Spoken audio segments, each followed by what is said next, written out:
नमस्कार प्यारे बच्चों, कैसे हैं आप सभी? मस्त हो, स्वस्थ हो, ठीक हो, आपकी पढ़ाई भी सुचारू रूप से चल रही होगी प्यारे बच्चों।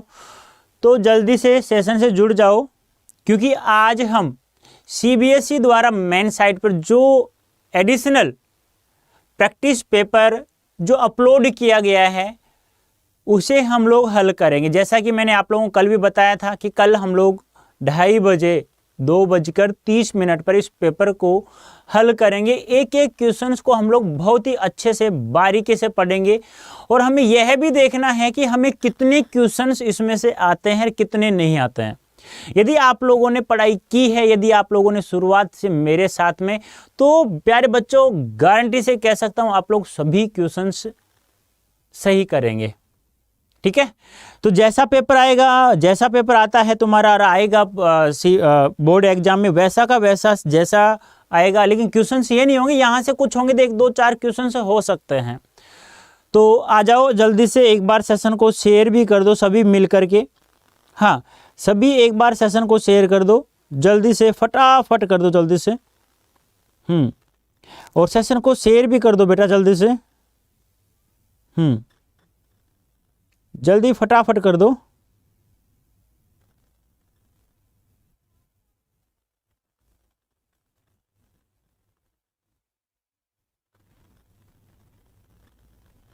आ गए सभी? करें शुरुआत? करें क्या? रेडी हैं सभी? निधि बेटा सभी एक बार जल्दी से मुझे अपना थम्स अप भेज दीजिए, फिर उसके बाद मैं शुरुआत करता हूं आपके पेपर का। क्योंकि मैं बार बार कहता हूं ना कि तब तक उठो जागो, तब तक मत रुको जब तक तुम्हें अपने लक्ष्य की प्राप्ति न हो जाए।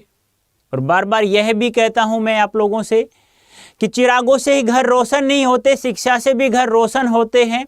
आज पता चल जाएगा कि आप लोग कितनी मेहनत करते हैं, कितने सजग के साथ, कितने धैर्य के साथ, कितनी मेहनत के साथ, कितनी लगन के साथ आप लोग पढ़ाई कर रहे हैं मेरे साथ में हिंदी विषय की। तो आप लोगों को पता है ना, मैं संतुष्ट होता हूं 100% मार्क्स पे। मैं कोई 99 मार्क्स में मैं सहमत नहीं होता हूं। जितना मैंने पढ़ाया है वहां से देखते हैं हम लोग कितने क्वेश्चंस आते हैं। आप लोग स्वयं कहेंगे हाँ गुरुजी आपने ये क्वेश्चन भी करवाया है, ये भी करवाया है, ये भी करवाया है। चलो करें शुरुआत। तो सबसे पहले प्यारे बच्चों, आपके एडिशनल जो पेपर आएगा बोर्ड में हूबहू ऐसा ही आएगा, पर क्वेश्चंस नहीं होंगे। तो सबसे पहले एक बार हम लोग देख लेते हैं कि हमारा पेपर में क्या क्या आएगा, क्या क्या नहीं आएगा। उसके बाद हम लोग शुरुआत करते हैं प्यारे बच्चों, ठीक है? हाँ, फिर शुरुआत करते हैं हम लोग। देखो, अध्ययन प्रश्न 2022-23, यानी आपको पता ही है आपका जो पेपर होगा 2022-23 में होगा। हिंदी है, आधार का है, कोर का जिसे आप लोग कहते हैं। विषय कोड आपका 302 है, कक्षा 12वीं है। पूर्णांक कुल होगा 80 मार्क्स का। 20 मार्क्स आपके स्कूल से गए होंगे, आप लोगों को पता है। निर्धारित समय है 3 आवर्स है। इस प्रश्न पत्र में 2 खंड होंगे, एक ए होगा, एक ब होगा। ए के अंतर्गत एमसीक्यू बहुविकल्पीय है, जिसे मल्टीपल चॉइस क्वेश्चंस कहते हैं, वो क्वेश्चंस होंगे। और ब खंड में क्या होंगे? वर्णनात्मक क्वेश्चंस होंगे, यानी वस्तुनिष्ठ और वर्णनात्मक। यानी कहने का तात्पर्य क्या है? सब्जेक्टिव क्वेश्चंस होंगे ब भाग में। कैसे होंगे? सब्जेक्टिव होंगे प्यारे बच्चों, ठीक है?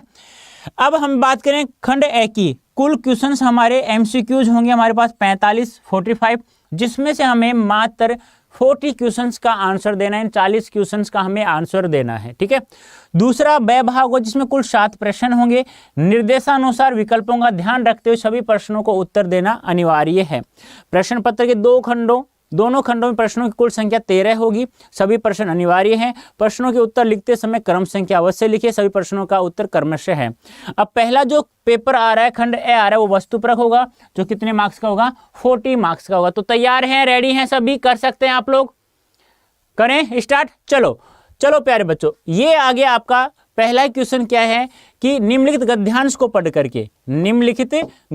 को पढ़ करके आधारित प्रश्नों के उत्तर दीजिए। यानी 10 क्वेश्चंस होंगे, एक क्वेश्चन से 1 मार्क्स का होगा, तो टोटल हो गए हमारे 10 नंबर के। तो जल्दी से आप लोग इसको पढ़ डालो। देखो, किसी भी गद्यांश को, ध्यान से सुना मेरी बात को, किसी भी गद्यांश के क्वेश्चंस का आंसर देना है तो सबसे पहले हमें जो हमारे पास पेपर होगा उस पेपर के क्वेश्चंस आंसरों को पढ़ना है आप लोगों को एक बार। तो दूसरा, एक तो ट्रिक्स ये होगी कि पहले हमें क्या करना है, पहली नंबर एक ट्रिक्स क्या करनी है, बढ़िया ट्रिक्स है, पहले क्वेश्चंस पढ़ो, फिर उसके एमसीक्यूज यानी कि जो भी बहुविकल्प 4 ऑप्शन उनको पढ़ो। उसके बाद जैसे आप लोगों ने पढ़ लिया, फिर हम लोग गद्यांश पढ़ेंगे ना, तो हमें लगभग बता रहा हूं, लगभग आपको लोग सही आंसर देंगे। या ऐसा नहीं करते हो तो इस गद्यांश को कम से कम 2 बार आप लोग पढ़ेंगे। कितनी बार पढ़ेंगे? 2 बार पढ़ेंगे। और महत्वपूर्ण शब्दों के नीचे ऐसे अंडरलाइन करते रहना, ऐसे अंडरलाइन करना है। तो कौन सा तरीका लगे वो आप लोगों को करना होगा प्यारे बच्चों, ठीक है।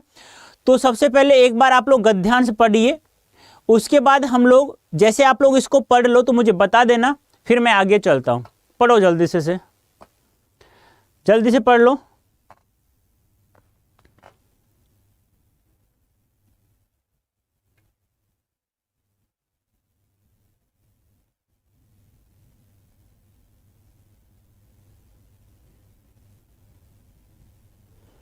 जैसे ही आप लोग पढ़ लो तो मुझे बता देना बेटा, फिर आगे चलते हैं हम लोग।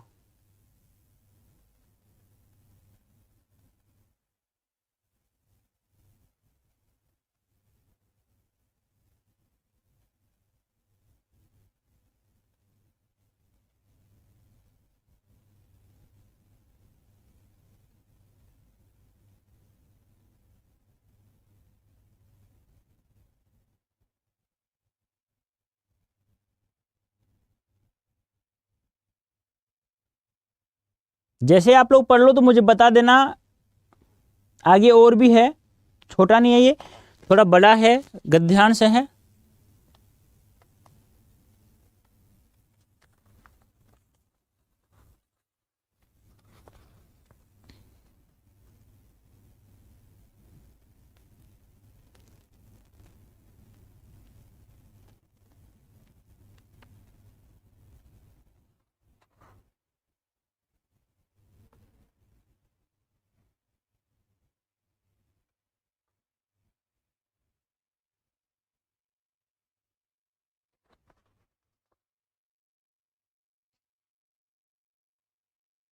पढ़ लिया? चलो इसे पढ़िए।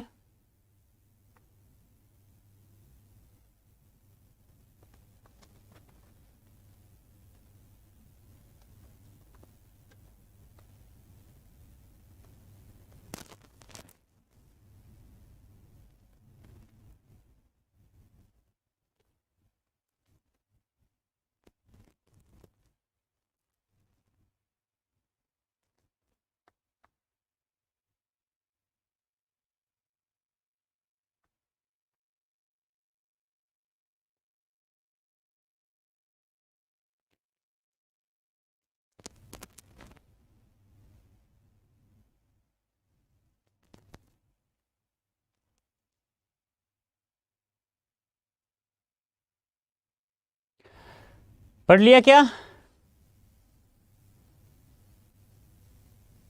पढ़ लिया? चलो, तो पहला क्वेश्चन है, गद्यांश के अनुसार शिक्षा का प्रमुख उद्देश्य रिक्त स्थान का सामर्थ्य विकसित करना है। यानी इस गद्यांश का शिक्षा का प्रमुख उद्देश्य आप लोगों को बताना है, उसका सामर्थ्य विकसित करना है। किससे संबंधित है? बाधा रहित जीविकोपार्जन जीवन को चलाना होता है।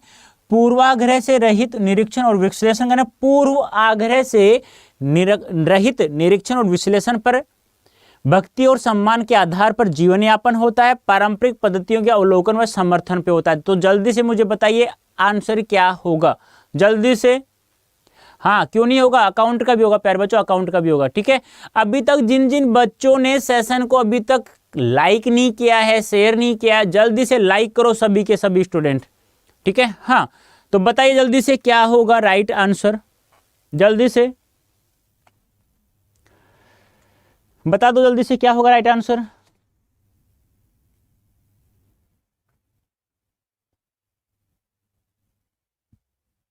नेहा सही नहीं पढ़ा आपने, इसका मतलब गद्यांश को सही नहीं पढ़ा आप लोगों ने। ठीक है, ना ही सौरव, आपका भी सही नहीं है। गद्यांश को मैंने कहा अच्छे से पढ़ना है, प्रमुख प्रमुख क्वेश्चंस पर आप लोग अंडरलाइन करना है। बताया था ना, प्रमुख प्रमुख शब्दों पर अंडरलाइन भी करना है। नहीं बेटा, गलत है, आपका आंसर सही नहीं है।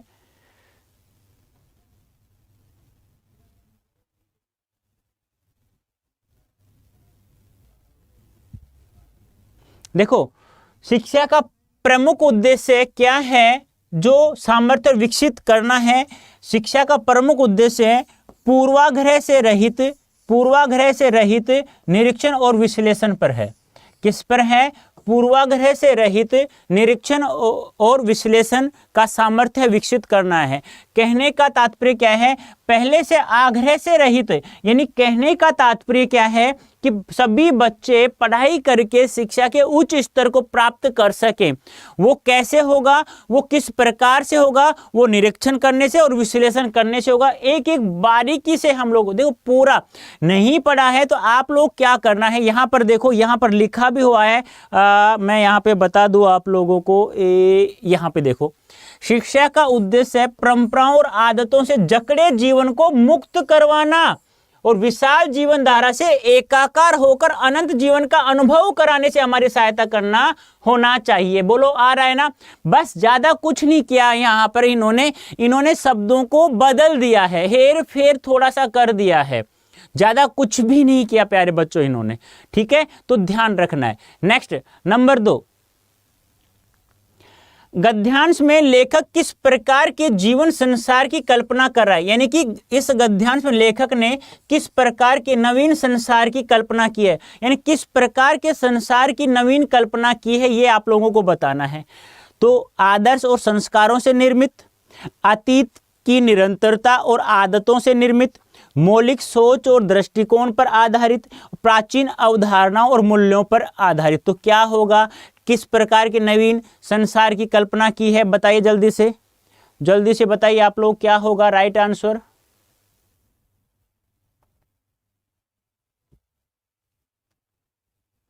किस प्रकार के नवीन संसार की कल्पना कर रहा है लेखक? जल्दी से फटाफट बताइए। सेकंड क्वेश्चन का आंसर क्या होगा? C. Very good Saurav, very good बेटा, सभी का सही है बेटा।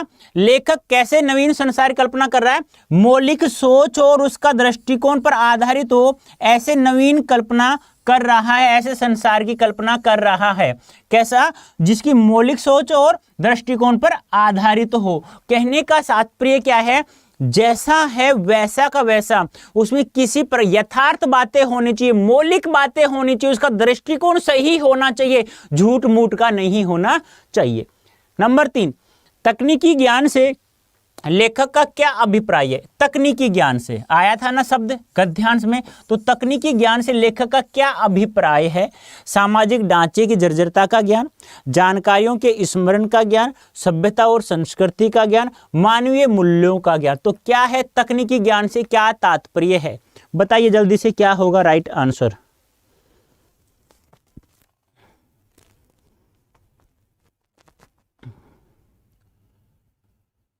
बताइए फटाफट, क्या होगा राइट आंसर?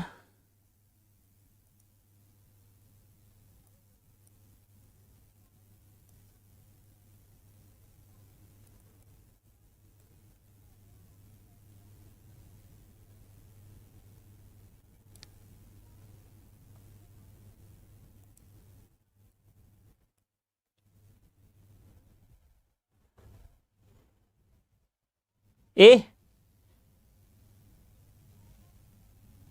देखो, तकनीकी ज्ञान का मतलब क्या है? जो भी तकनीकी ज्ञान है, इलेक्ट्रॉनिक ज्ञान हो गया या कोई फिजिकल, जो भी ज्ञान प्राप्त हो रहा है, तकनीकी ज्ञान प्राप्त हो रहा है, तो हमें क्या होता है, जो भी हमें जानकारी पहले से प्राप्त हुई उनका क्या हो जाए, हमें स्मरण हो जाए, उनका क्या हो जाए, ज्ञान प्राप्त हो जाए।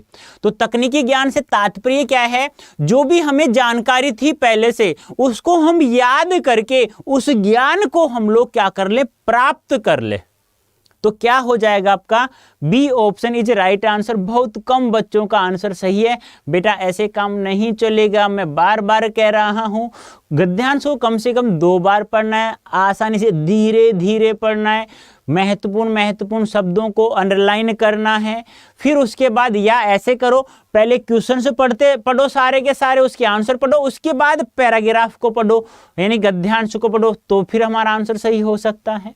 नेक्स्ट है, दूसरे अनुच्छेद में मुख्य रूप से क्या बताया गया। दूसरा जो अनुच्छेद है, कौन सा अनुच्छेद, ये वाला अनुच्छेद, यहां से स्टार्ट हो गया पहला, ये दूसरे वाला अनुच्छेद, ये यहां से, ठीक है, और ये यहां तक, ये 4 लाइनें हैं, ये 4 लाइनें।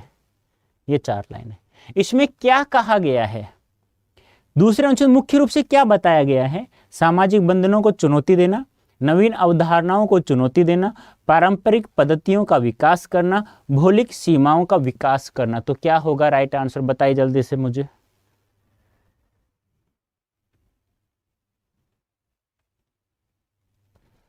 क्या होगा?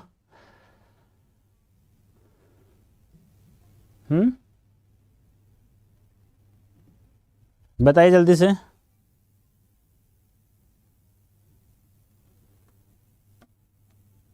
बी।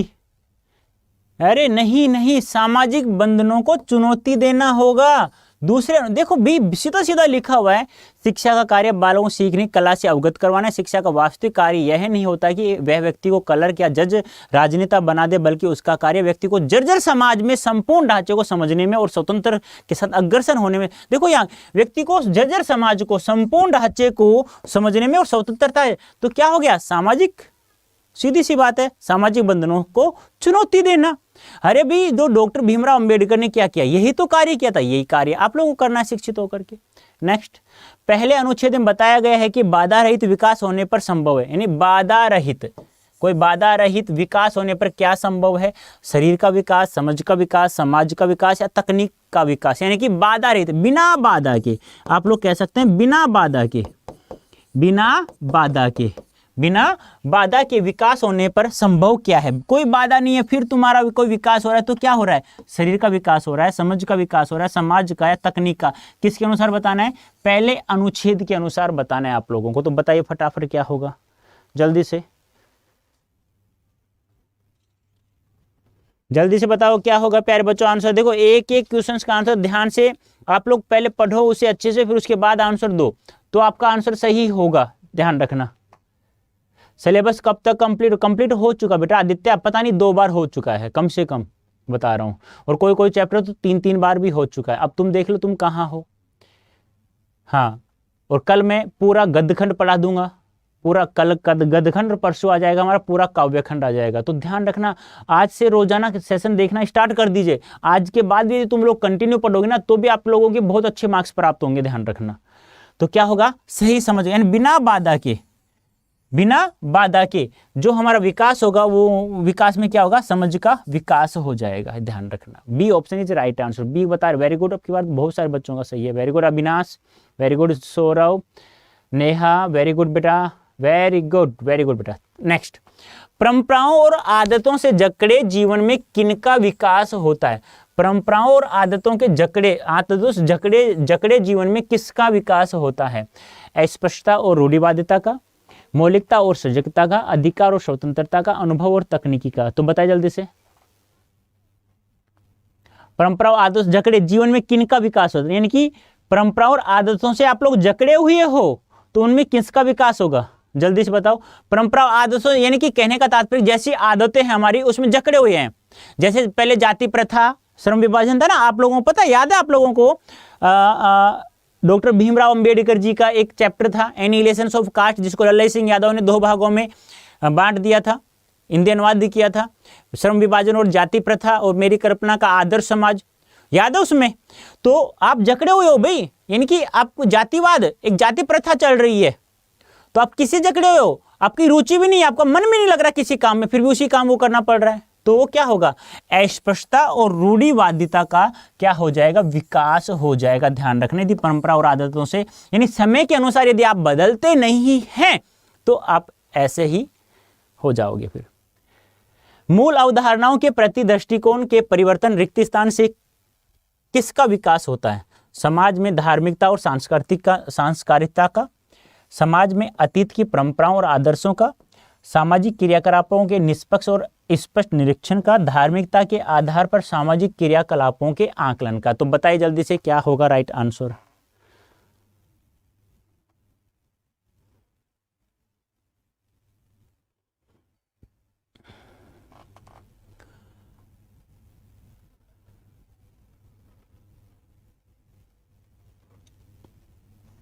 जिस बच्चे ने आज तक यदि पढ़ाई नहीं की है ना बेटा, तो पढ़ाई करना स्टार्ट कर दो आज से ही।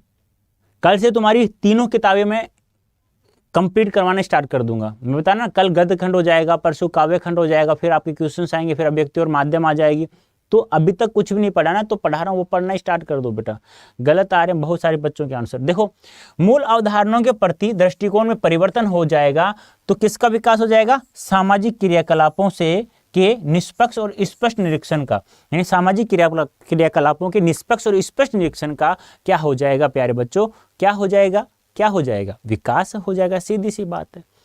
नेक्स्ट है, विद्यार्थी आविष्कार और अनुसंधान कब कर पाता है? यानी विद्यार्थी है वह आविष्कार और अनुसंधान, यानी किसी चीज का आविष्कार कर रहा है, किसी अनुसंधान खोज कर रहा है, कब कर पाता है? जब वह तकनीकी ज्ञान से पारंगत हो जाए, जब वह स्वतंत्रता और निष्पक्षता से मुक्त हो जाए, जब वह भक्ति और प्रतिष्ठा दोनों को प्राप्त कर लेता है, जब वह परंपरा, रीति रिवाज और अंधविश्वास से मुक्त हो पाता है। कब करता है कोई भी विद्यार्थी आविष्कार, अनुसंधान कब कर पाता है? बता सकते हैं तो बताइए जल्दी से क्या होगा right answer?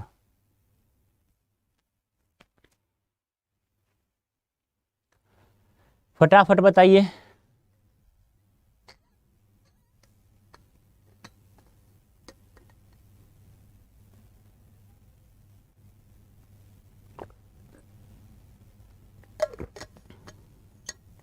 D, very good, सही है बेटा। सौरव, नीलेश, सही है बेटा, वेरी गुड। यानी कि आविष्कार और अनुसंधान कब करेगा? जब वह परंपराओं, रीति रिवाजों, अंधविश्वास से क्या हो जाएगा? स्वतंत्र हो जाएगा, मुक्त हो जाएगा भाई, तब वह इनका अनुसंधान कर पाता है। कोई भी विद्यार्थी हो रीति रिवाज, रूढ़िवादिता से, यानी कहते हैं ना, एक पिता एक पुत्र को दोस्त की तरह रखता है तो वह सारा सब कुछ किसी प्रकार के कार्य को करने में वह सफल हो सकता है। लेकिन यदि उसे जातिवाद, जाति प्रथा में बांध दोगे, तुम बनिया हो, तुम्हें एक व्यापारी करना है, तुम जाट हो, तुम यही काम करना है, तुम सैनी हो, तुम्हें खेती करना है, ऐसा यदि होगा तो फिर वो नहीं कर पाएगा बेटा, वो गलत भी है। शिक्षा का कार्य परंपरा और आदत को सही अर्थों में जानना और अन्यथा का वध करना है। उपयुक्त कथन में रेखांकित वाक्यांश का सही भावार्थ पहचानिए। तो बताइए जल्दी से क्या होगा राइट आंसर? रेखांकित है अन्यथा का वध करना, अन्यथा का ये रेखांकित कर दिया, अभी वध करना है। उपयुक्त कथन में रेखांकित वाक्यांश, रेखांकित वाक्यांश यानी इसका अन्यथा का वध करना है। इसका तुम्हें भावार्थ बताना है मुझे। केवल परंपरा और आदतों का समर्थन करना, गतिविधियों का त्याग करना, केवल अपने ज्ञान का प्रसार करना, कुरीतियों पर गहन चिंतन करना। तो क्या होगा? अन्यथा का वध करना। इसका तात्पर्य आप लोगों को मुझे भावार्थ बताना है। तो बताइए जल्दी से क्या होगा राइट आंसर? अन्यथा मतलब अन्यथा, अनुपयोगी भाई, जो काम की नहीं है, जो उपयोग की नहीं है, उसका वध करना, उसको समाप्त करना, उसको नष्ट कर देना, सीधी सी बात है। तो क्या हो जाएगा बताइए जल्दी से? अन्यथा का वध करना क्या हो जाएगा?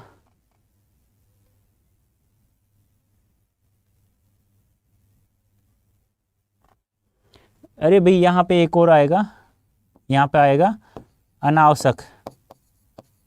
आंसर बता भी दिया मैंने, लिखा नहीं, पर यहाँ पे अनावश्यक गतिविधियों का त्याग करना, ये होगा B option is right answer. ठीक है, शिक्षा का कार्य परंपरा आदतों को सही अर्थों में जानना और अन्यथा का वध करना। अन्यथा क्या होता है? जो अनावश्यक है, जो आवश्यक नहीं, उन गतिविधियों का क्या करना? त्याग देना, उनको छोड़ देना, ये होगा राइट आंसर। नेक्स्ट है कथन ए और कारण आर को पढ़कर उचित विकल्प चुनिए। ए क्या है? कथन क्या है? शिक्षा का कार्य निष्पक्ष और स्पष्ट दृष्टिकोण का विकास करना है। कारण है ऐसी शिक्षा ही रचनात्मकता को जन्म देने में सहायक होती है। यानी कि क्या दोनों कथन सही हैं या एक कथन सही है दूसरा सही है, गलत है? इस प्रकार देखो, कथन ए गलत है किंतु कारण आर सही है। कथन ए और कारण आर दोनों ही गलत हैं। कथन ए और सही है और कारण आर उसकी सही व्याख्या है। कथन ए सही है किंतु कारण आर उसकी गलत व्याख्या। यानी आपको बताना है जो कथन यहाँ दिया हुआ है क्या है। कथन शिक्षा का कार्य निष्पक्ष और स्पष्ट दृष्टिकोण का विकास करना है। कारण है उसका ऐसी शिक्षा ही रचनात्मकता को जन्म देने में सहायक होती है। तो बताइए दोनों कथनों का क्या है, दोनों सही है या दोनों गलत हैं? बताइए जल्दी से क्या होगा राइट आंसर, या एक सही है या एक गलत है। उसका राइट आंसर आप लोगों को मुझे बताना, जल्दी से फटाफट राइट आंसर बता दीजिए क्या होगा। बताइए जल्दी से बेटा, फटाफट बताओ यार आंसर, उसके बाद हम लोग आगे दौड़ेंगे फिर। सी, देखो शिक्षा का कार्य, कथन है शिक्षा का कार्य और निष्पक्ष और स्पष्ट दृष्टिकोण विकास करना, बिल्कुल सही है, बिल्कुल राइट है, कोई दिक्कत नहीं है इसमें, ध्यान रखना ये, ठीक है। हाँ, ऐसी शिक्षा ही रचनात्मकता को जन्म देने में, वेरी गुड, रचनात्मकता, नए नए कार्य करना, भाई रचना दिखाना, यानी कहने का कवि जब भी कोई कविता लिखता है तो उसकी कोई रचनात्मकता समय सीमा नहीं होती है, वो अच्छे शब्दों का प्रयोग करेगा तो करेगा अपनी कल्पना की सहायता से, तो उसका रचनात्मकता को जन्म देने में सहायक होती है। तो क्या हो जाएगा, कथन सी, यानी कि सी, कथन ए भी सही है और कारण आर भी उसकी क्या है, सही व्याख्या है। C option is right answer. जिन जिन बच्चों ने सी आंसर दिया है इसका मतलब उनका दिमाग थोड़ा तो इंसानों जैसा चल रहा है प्यारे बच्चों। अब आता है हमारा एक आता है पद्यांश। अभी गद्यांश से 10 क्वेश्चन हम लोगों ने हल कर लिया। अब देख लो 10 में से तुमने कितने नंबर प्राप्त किया है। अब आता है एक पद्यांश। निम्नलिखित काव्यांश को पढ़कर इस पर आधारित प्रश्नों के उत्तर दीजिए। जल्दी से पढ़ो, मैं पढ़ूंगा तो समय खराब होगा, जल्दी से आप लोग पढ़ लो। हाँ जल्दी से पढ़ो बेटा, मुझे बता देना, पढ़ते ही पढ़ लिया तो मुझे बता देना।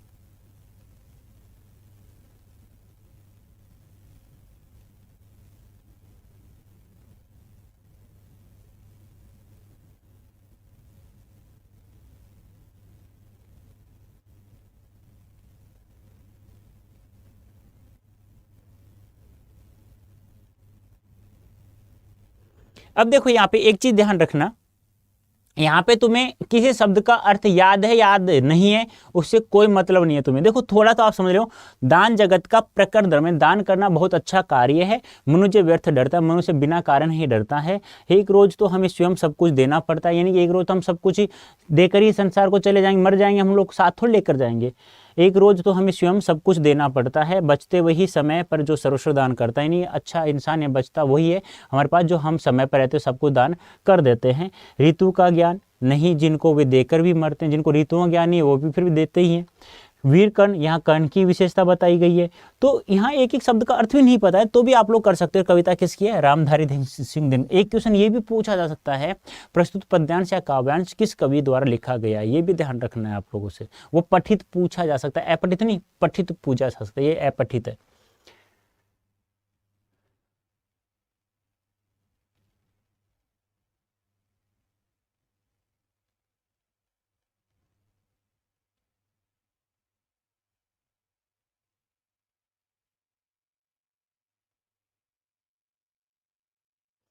यानी कि बिल्कुल सीधा सा पद है, आपको किसी भी शब्द का अर्थ याद रखने की कोई आवश्यकता ही नहीं, किसी भी प्रकार की। आप सीधे नॉर्मल वे में पढ़ोगे ना तो भी आपको याद हो जाएगा, ये आपको समझ में आ जाएगा।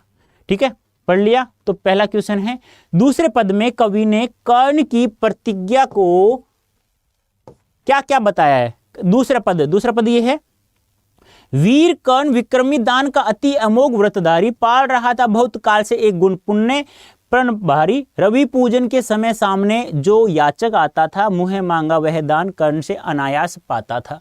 तो क्या है उसकी विशेषता, क्या बताई गई यहाँ पे प्रतिज्ञा, अडिग है या ओजस्वी है, विचलित है, स्थायी है, अस्थिर है, या स्खलित है, बलिष्ठ है, या चिर स्थायी है। तो बताइए जल्दी से क्या होगा राइट आंसर।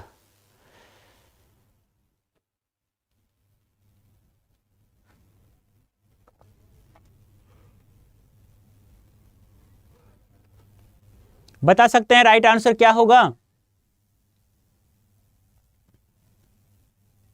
कर्ण की प्रतिज्ञा कैसे बताई गई है?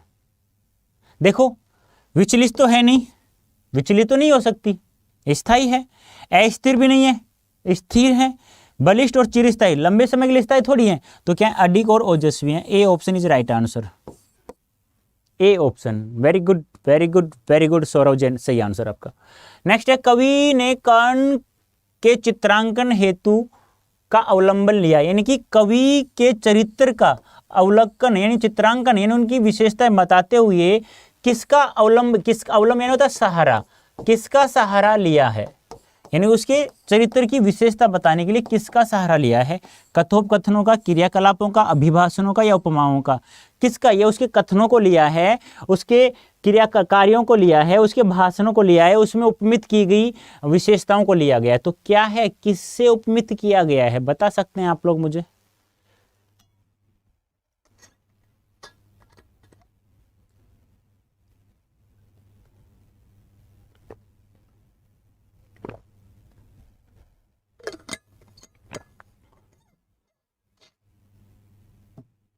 तो क्या हो जाएगा? क्रियाकलापों की। देखो, इंसान का जब कोई चित्रांकन किया, जब किसी के बारे में विशेषता बताई जाती है तो उसे कार्यों का ही तो बखान किया जाता है और उनकी क्रियाकलापों का वर्णन करें, तभी तो उसे महान इंसान माना जाएगा, बाद में महान विद्वान माना जाएगा। तो क्रियाकलापों का चित्रांकन किया गया।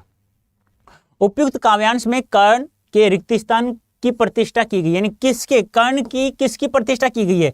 उपेक्षित जीवन की, मानवीय उदात्त मूल्यों की, अतीत के स्वर्णिम चित्रों की, भविष्य की उज्जवल संभावनाओं की। बताओ किसका चित्रण किया गया है? जल्दी से जल्दी से बताइए क्या होगा? किसका चित्रांकन किया गया है भाई? किसकी प्रतिष्ठा की गई है? जल्दी से बताओ। कर्ण की।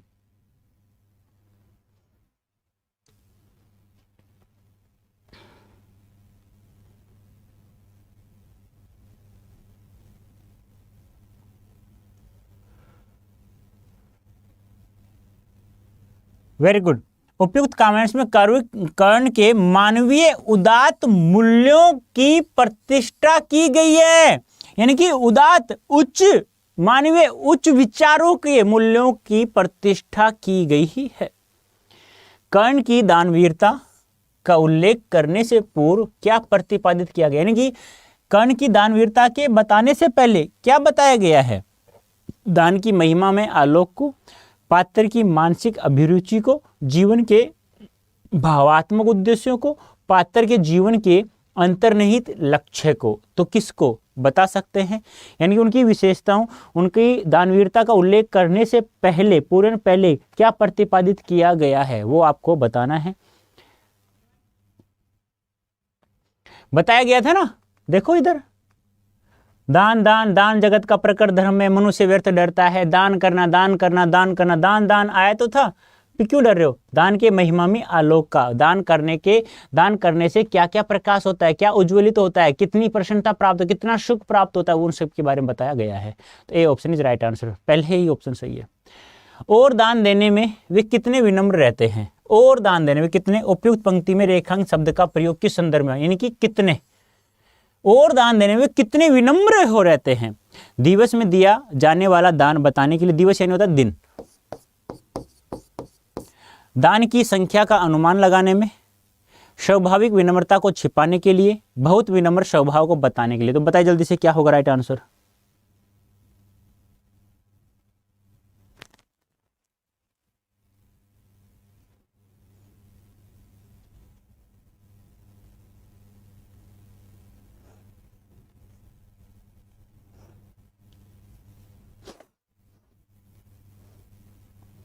सर आपका नोटिस की मिलेगा, डी। Very good. कितने का मतलब बहुत विनम्र स्वभाव को बताने के लिए, यानी कि दान देने में कितने विनम्र रहते हैं, बहुत ज्यादा विनम्र स्वभाव को बताने के लिए। अब आता है अथवे में दूसरा पद्यांश, इन दो पद्यांशों में से आपको कोई एक पद्यांश करना है। एक गद्यांश आएगा 10 नंबर का, दूसरा पद्यांश 5 नंबर का है। तो गद्यांश तो एक ही होगा, ऑप्शन में कुछ भी नहीं होगा विकल्प में, लेकिन एक जो पद्यांश होगा 2 होंगे, 2 में से तुम्हें कोई एक करना है। किसे खोजने निकल पड़ी हो, जाती हो तुम कहाँ चली, ढली रंगतों में हो किसकी, तुम्हें छल गया कौन छली, क्यों रात दिन रात अधीर बनी सी पड़ी धरा पर रहती हो, दूसरे आतपसीत बात सब दिनों किस लिए रहती हो। देखो कितना अच्छा है, मतलब ऐसा पद्यांश आ रहा है जिसका अर्थ पढ़ने की आवश्यकता नहीं, बिल्कुल सीधे सीधे पढ़ रहे हो तो भी आप लोग उसका आंसर आराम से, उसका भावार्थ आराम से आप लोग निकाल सकते हो। लेकिन बड़ा है, थोड़ा सा है अच्छा, लेकिन जल्दी से बताओ क्या होगा राइट आंसर। पढ़ लिया? मैं तो यार 2 बार पढ़ चुका अब तक इसको, एक बार तो पहले पढ़ चुका, एक अब भी पढ़ चुका।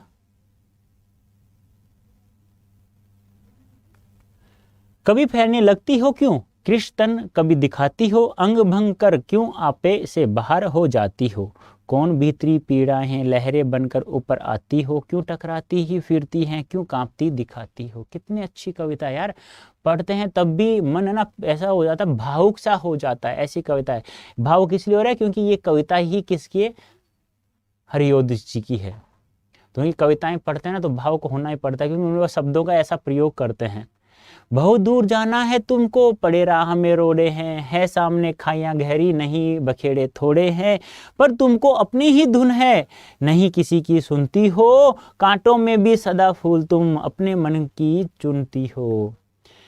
उषा का अवलोक वदन किस लिए लाल हो जाती हो, क्यों टुकड़े टुकड़े दिनकर की किरणों को कर पाती हो, क्यों प्रभात की प्रभा देखकर वर में उठती है ज्वाला, क्यों समीर के लगे तुम्हारे तन पर पड़ता छाला है। क्या बात है भाई, तो बताओ जल्दी से।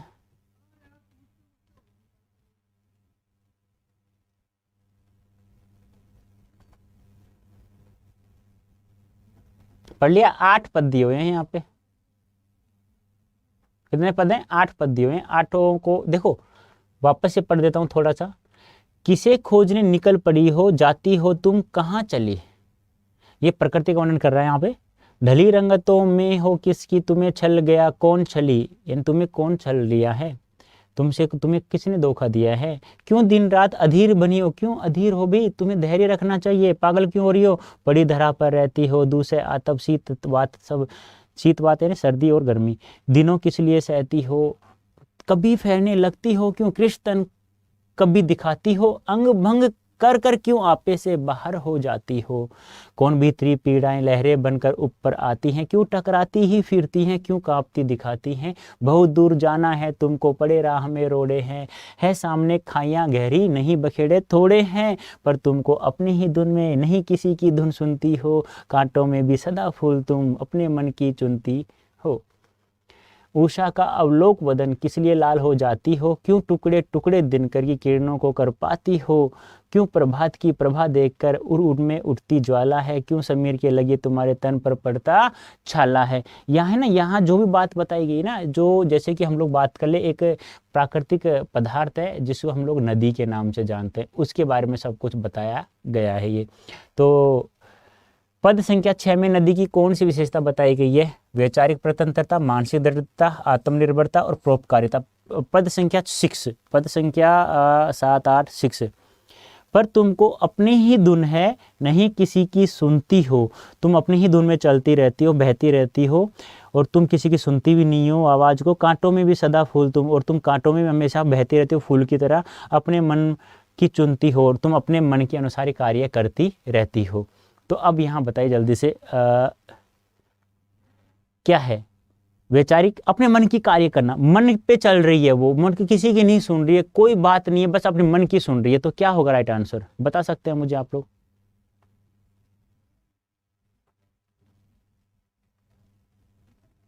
बताओ जल्दी से क्या होगा राइट आंसर।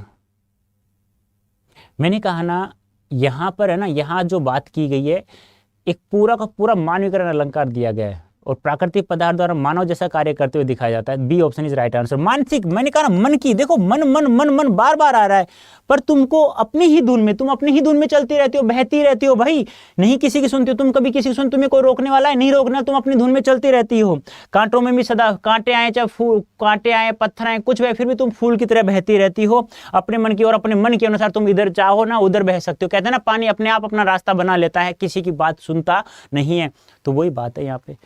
नंबर 2, अंग भंग कर कर क्यों आपसे आपे से बाहर हो जा, यानी कि अंग भंग कर क्यों, यानी कि तू टुकड़े टुकड़े हो जाती है, तू अपने आपे से बाहर हो जाती है, तू खुद की भी नहीं सुनती, तेरे अंदर धैर्य भी नहीं है, तुरंत तेरे टुकड़े हो जाते हैं। कोई आदमी बाल्टी से पानी निकाले, टुकड़ा टुकड़ा हो गया ना, ऐसे कभी तू इधर बह जाती है, कुछ इधर बह जाती है, तो तुम अंग भंग हो जाती हो, आपे से बाहर हो जाती हो।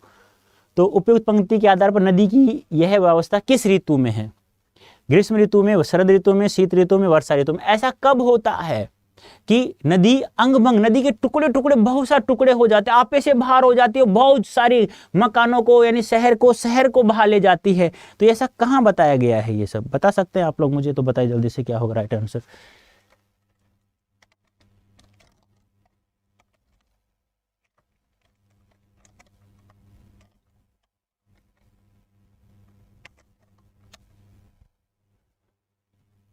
बताइए जल्दी से क्या होगा? डी। नहीं बेटा, वर्षा ऋतु में ऐसा होता है। नदी उफान कब मारती है? जब गांवों को कब बहा ले जाती है? जब वर्षा ऋतु आती है। तो अंग भंग कब होता है? जब पानी नदी में कुछ ज्यादा ही बढ़ जाता है, लबालब हो जाता है, तो वह टुकड़े टुकड़े जगह जगह फैल जाती है, इधर उधर गांवों को गांव बहा ले जाती है। D option is right answer. बहुत दूर जाना है तुमको, पड़े राह में रोड़े हैं सामने खाइयां गहरी, नहीं बखेड़े थोड़े, यानी तेरे को बहुत दूर जाना है, बहुत सारी समस्याएं रास्ते में, रोड़े पत्थर आएंगे और खाइयां भी आएंगी, और नहीं बखेड़े थोड़े, और बखेड़े भी बहुत कम, नहीं बहुत सारी समस्या तुम्हें आएंगी। यानी मानवीकरण पूरा का पूरा अलंकार हुआ है नदी के ऊपर। उपयुक्त पंक्तियों में वर्णित नदी की यात्रा को मानव जीवन से जोड़ने पर सबसे उचित विकल्प कौन सा है? जीवन की यात्रा में समस्याएं कल्पना मात्र होती हैं, जीवन की यात्रा में पहाड़ी खाइयों की ही समस्याएं होती हैं, जीवन यात्रा में अनेक प्रकार की समस्याएं और बाधाएं आती हैं, जीवन की यात्रा में हमेशा बखेड़ा खड़ा करने की आवश्यकता होती है। सीधा सा आंसर है, बिना सोचे समझे आप लोग आंसर दे सकते हैं। जल्दी से मुझे आंसर बता दीजिए क्या होगा राइट।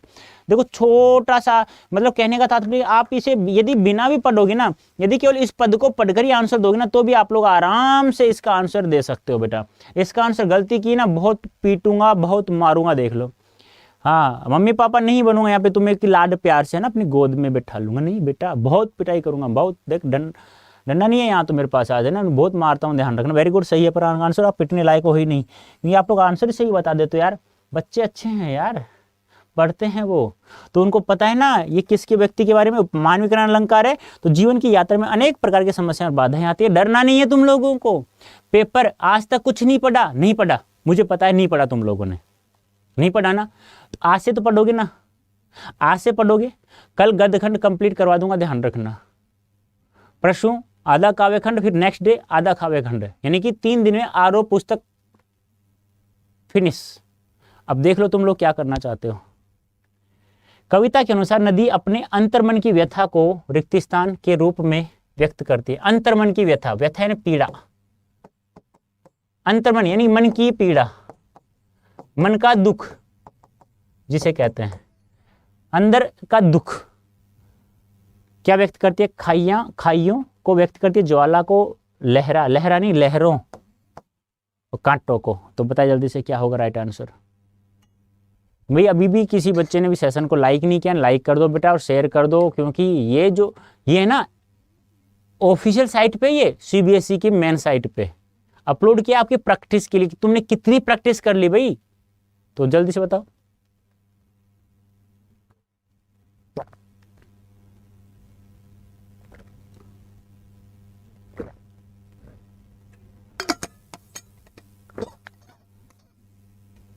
किस रूप में व्यक्त करती है? Very good. खाइयां तो उसी नहीं नदी में, ज्वाला भी नहीं होती है, कांटे भी नहीं होते हैं, लहरों, यही होता है, एक ही चीज है नदी से संबंधित, यही है और कुछ है ही नहीं यहाँ पे। उपयुक्त कविता के अनुसार सही विकल्प पहचानिए। ये ऑप्शन है, इस कविता में प्राकृतिक वैभव को व्यंग्यार्थ के रूप में प्रस्तुत किया है, प्राकृतिक पदार्थ को व्यंग के रूप में। इस कविता में नदी की चंचलता द्वारा मानव की चपलता को विश्लेषित किया गया है। इस कविता में जीवन की कल्पनाओं और यथार्थ के विरोधाभास को व्यक्त किया है।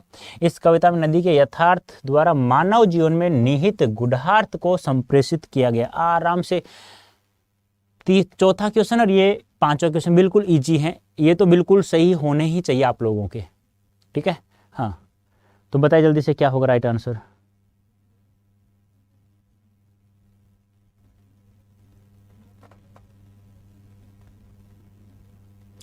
पूरा का पूरा मानवीकरण किया गया है। सगुन बेटा थंबनेल पे देखो ना क्या लिखा हुआ है यार, ऐसे क्यों? ये सीबीएसई ने अपनी मेन साइट पर ये पेपर अपलोड किया आपकी प्रैक्टिस के लिए। आपकी कितनी प्रैक्टिस है, कितनी तैयारी है। नालायको, तुम्हें ये भी नहीं पता अभी तक? गुस्सा मत दिलाओ मुझे, बहुत पिटाई कर दूंगा तुम्हारी, देख लो। हाँ, मैं ऐसी नहीं हूं कि चुपड़ी चुपड़ी बातों में आपकी बात चुपड़ी चुपड़ी बातों में आ जाऊंगा, मैं चुपड़ी चुपड़ी बातें कर लूंगा। मुझे चुपड़ी चुपड़ी बातें नहीं करनी आती। क्या होती हैं चुपड़ी चुपड़ी बातें? यार पढ़ाओ यार, जितना पढ़ा सको उतना पढ़ो और पढ़ाओ। मैं तो एक मानता हूँ जीवन का उद्देश्य एक ही होना चाहिए, पढ़ा रहे हो तो इतना अच्छा पढ़ाओ कि सारे के सारे क्वेश्चन तुम्हारे पढ़ाए में से आए। पढ़ो तो ऐसा पढ़ो कि सभी क्वेश्चंस जो मैं याद करके आया हूं उनमें से आने चाहिए। नहीं भी आए ना तो भी मेरा दिमाग ऐसा चलना चाहिए, जितना पढ़ा है वहीं से बाहर से आए तो मैं अपना दिमाग दौड़ा सकूं। तो ऐसा पढ़ाई करो यार, ऐसा मत करना गलती से। D option is right answer. निर्देशानुसार निम्नलिखित प्रश्नों के उत्तर दीजिए। क्या है? निम्नलिखित में से कौन सी मुद्रित माध्यम की विशेषता नहीं है? मुद्रित, जिन्हें मुद्रण करते हैं। दृश्य, देखो श्रव्य दृश्य और श्रव्य दृश्य होता है ना, श्रव्य दृश्य और श्रव्य दृश्य माध्यम होते हैं ना। और मुद्रित किस में होगा? इसमें, इसी में छपता है। तो बताओ कौन सी विशेषता नहीं है? चिंतन, विचार और विश्लेषण का माध्यम होना, जनसंचार का सबसे पुराना माध्यम होना, लिखित भाषा का विस्तार होना, पाठक का निरक्षर होना। नहीं है, ध्यान रखना, विशेषता नहीं है मुद्रित माध्यम का। तो बताइए जल्दी से क्या होगा राइट आंसर?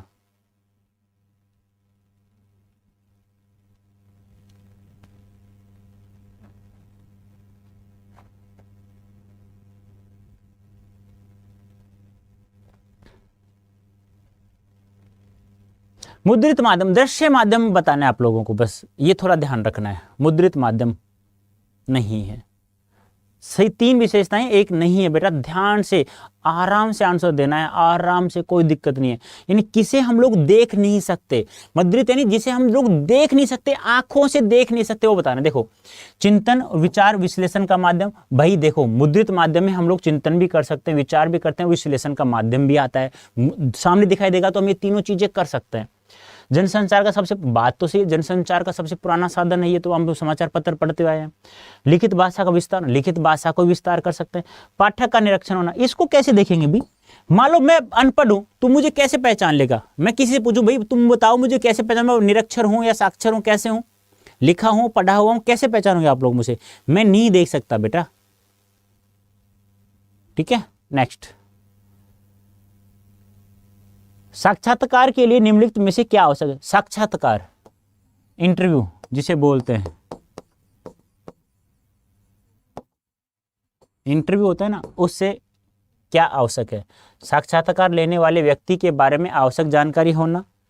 साक्षात्कार का उद्देश्य, अभिव्यक्ति और माध्यम पढ़ा है ना? नहीं पढ़ा? अभिव्यक्ति और माध्यम वहीं से ये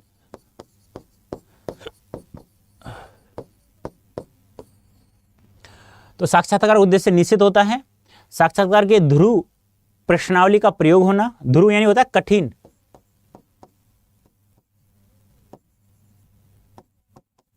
कठिन कठिन कठिन नहीं होता बेटा,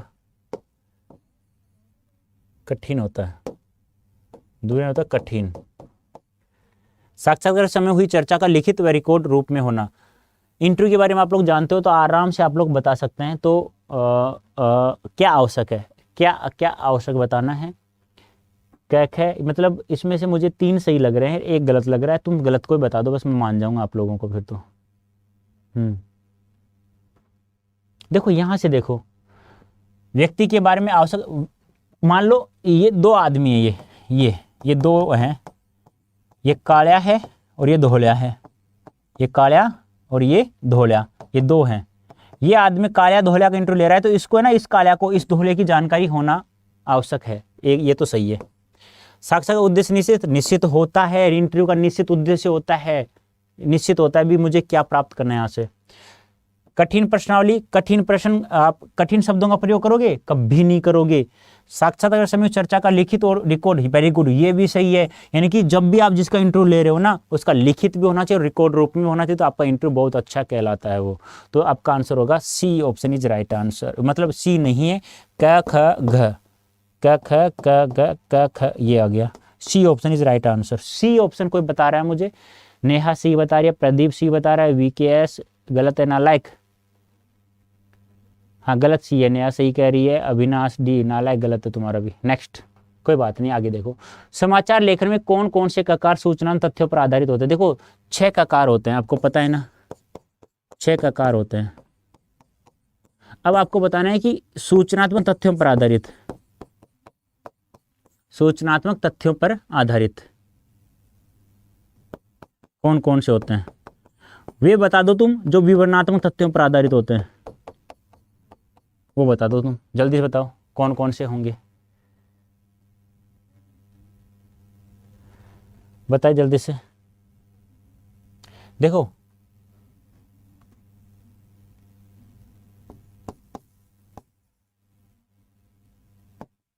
क्या, कब, कौन, कहाँ, कैसे और क्यों, ये 6 ककार होते हैं। क्या, कब, कौन, कहाँ, कैसे और क्यों।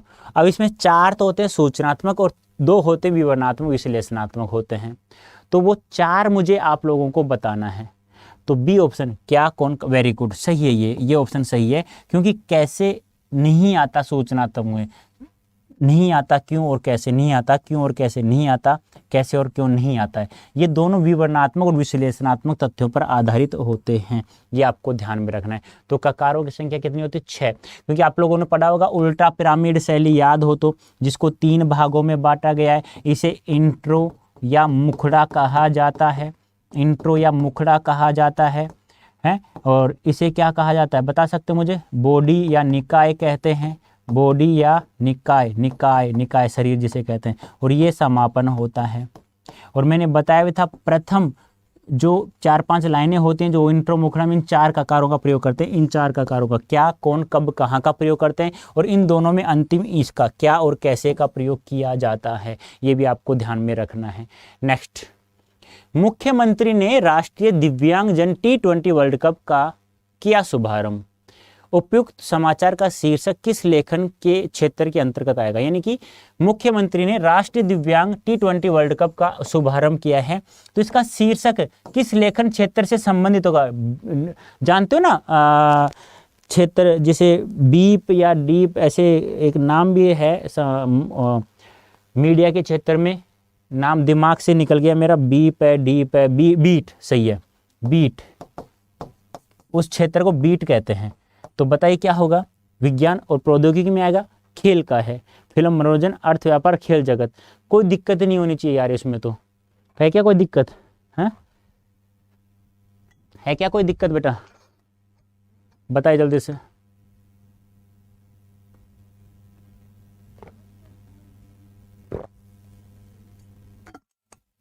कोई दिक्कत नहीं होनी चाहिए किसी को भी। अरे भाई तुम्हें पता है T20 वर्ल्ड कप किस में आता है? क्रिकेट से संबंधित है, क्रिकेट है, और क्रिकेट किससे संबंधित है? खेल जगत से है। और जो क्षेत्र सबसे मीडिया क्षेत्र में से जिसमें अपने जिस क्षेत्र में सर्वाधिक हमारी रुचि होती है, अभिरुचि होती है, उसे कहते हैं बीट, मीडिया के क्षेत्र में, ये भी ध्यान रखना है। निम्नलिखित में से कौन सा समाचार कारोबार और व्यापार जगत से है? कौन सा समाचार कारोबार और व्यापार जगत से जुड़ा हुआ है? लगातार 3 दिनों से सोने चांदी की कीमतों में भारी गिरावट, कारोबार और व्यापार। उगते सूर्य को अर्घ्य देकर महिलाओं ने किया व्रत का पालन, व्रत का पालन, पालन है, पारण नहीं, पालन। जंगली हाथी को देख लोगों ने की बेवकूफ़ी भरी हरकत। गुजरात में पुल टूटने के बाद हर तरफ भगदड़। कारोबार और व्यापार जगत से संबंधित, आसानी से बता सकते हो। हाँ भाई, शैलपुत्री गुप्ता, हाँ क्या नाम भाई? मुझे अंग्रेजी नहीं आती बेटा, हिंदी में पढ़ सकता हूँ, शैलपुत्री दिखता है मुझे तो, है ना। ये ऑप्शन सही है, क्योंकि कारोबार व्यापार, सोने चांदी किस में आता है? व्यापार से संबंधित आता है। भाई लोग क्या करते हैं, मैं एक साल में ना 1-1 किलो 2-2 किलो सोना, 1-1 क्विंटल चांदी खरीद कर रख लेते हैं, और जब भाव बढ़ता है तो तब उन्हें बेच दिया जाता है। तो सोना चांदी का हो गया। अब है पठित, ये तो अब तक तो अपठित थे, अब आ गया पठित, पढ़ा हुआ जिसे कहते हैं। यानी कि जो 9 चैप्टर हैं हमारी पुस्तक का नाम मैं बता दूं, आरो भाग 2। और अभी अभी मैंने ट्रिपल धमाका में करवाया भी था कंप्लीट चैप्टर। जन्म से ही वे अपने साथ लाते हैं कपास, पृथ्वी घूमती हुई आती है उनके बेचैन पैरों के पास। याद है? पतंग कविता चैप्टर संख्या 2, लेखक का नाम आलोक धनवा। याद है? जब वे दौड़ते हैं बेसुध छतों को भी नरम बनाते हुए, दिशाओं को मृदंग की तरह बजाते हुए, जब वे पेंग भरते हुए चले आते हैं ढाल की तरह लचीले वेग से, अक्सर छतों के खतरनाक किनारों तक। मुझे ऐसा नहीं लगता कि आप लोग इसे पढ़ोगे। यदि ये कविता दिमाग में है तुम्हारे, ये कविता दिमाग में है तो आप लोग वैसे भी आंसर दे सकते हो। ठीक है, पढ़ लिया होगा उम्मीद करता हूं। आगे, उस समय गिरने से बचाता है उन्हें सिर्फ उनके ही रोमांचित शरीर का संगीत। पतंगों की दौड़ती ऊंचाइयां उन्हें थाम लेती हैं महज एक धागे के सहारे। पतंगों के साथ साथ वे भी उड़ रहे हैं अपने रंध्रों के सहारे। अगर वे कभी गिरते हैं छतों के खतरनाक किनारों से और बच जाते हैं, तब तो और भी निडर होकर सुनहले सूरज के सामने आते हैं। पृथ्वी और भी तेज घूमती हुई आती है उनके बेचैन पैरों के। पूरी की पूरी कविता दे दी पतंग। और मैंने है ना इसको कंप्लीट पढ़ा भी दिया। और ये काव्यांश हम लोग परसों मतलब आज कितनी डेट होगी? 2, 3, 4, 5 इन 6 तारीख को पढ़ लेंगे हम लोग। 6 तारीख को कंप्लीट काव्यांश कंप्लीट पढ़ लेंगे हम लोग। हाँ सही है। काव्यांश को पढ़कर कहा जा सकता है कवि ने मुख्य रूप से किया है बालोचित बह को उजागर, स्वयं शिशुवत आकांक्षाओं का अभिनय, बाल सुलभ उत्कंठाओं का अनुपम वर्णन, बाल्यावस्था निर्भयता का प्रयास स्वीकार करना। तो बता जल्दी से क्या होगा? राइट, देखो आराम से आप लोग बिना पढ़े भी गद्यांश का इसका आंसर आप लोग दे सकते हैं, कोई दिक्कत नहीं आएगी। इसमें किसका वर्णन किया गया? पतंग में बाल मनोवैज्ञानिक इच्छाओं का वर्णन किया गया। बस कहाँ है बाल मनोवैज्ञानिक इच्छाएं? हैं क्या कहीं बाल मनोवैज्ञानिक इच्छाएं हैं कहीं? देखो ये रहा, बाल सुलभ उत्कंठाओं। उत्कंठा क्या होती है? इच्छा, लालसा। भाई पर्यायवाची शब्दों का तो प्रयोग करेगा। लालसा, इच्छा, लालसा, कामना, अभिलाषा, ये किसी भी शब्द का प्रयोग कर सकते हैं भाई। एग्जामिनर है, किसी भी शब्द का प्रयोग कर सकता है। तो क्या हो जाएगा? C option is right answer. बिना पढ़े आंसर बिना पढ़े मिल सकता है। जन्म से ही वे अपने साथ लाते हैं कपास। कपास यहाँ किसका है? कोमलता का प्रतीक है, नर्म। उपयुक्त पंक्ति के आधार पर निम्नलिखित में से कौन से कथन सही हैं? कुछ शिशु जन्मावस्था के समय अपने साथ कपास लेकर जन्म लेते हैं। कपास शब्द का प्रयोग बालमन की कोमल अनुभूति, आ गया ना कोमल, देखो कोमल अनुभूतियों के प्रतीक के रूप में किया है। बच्चों का शारीरिक गठन जन्म से ही कपास की बात नर्म और लचीला होता है। मैंने कहा नरम, याद है बताया था नरम। तो बताइए क्या होगा? 1, 2, 3 सही है, 1, 2, 3 सही है, 1, 2, 3 सही है, 2, 1 अच्छा गलत भी है बेटा, यहाँ पे ध्यान रखना। देखो मैं अंधा होके पढ़ रहा हूँ, तुम मत पढ़ देना ऐसे अंधे होके। देखो गलत भी है। तो यहाँ पे कितने गलत है कितने सही है? आप आराम से आंसर बता सकते हैं इसका, आराम से बता सकते हैं।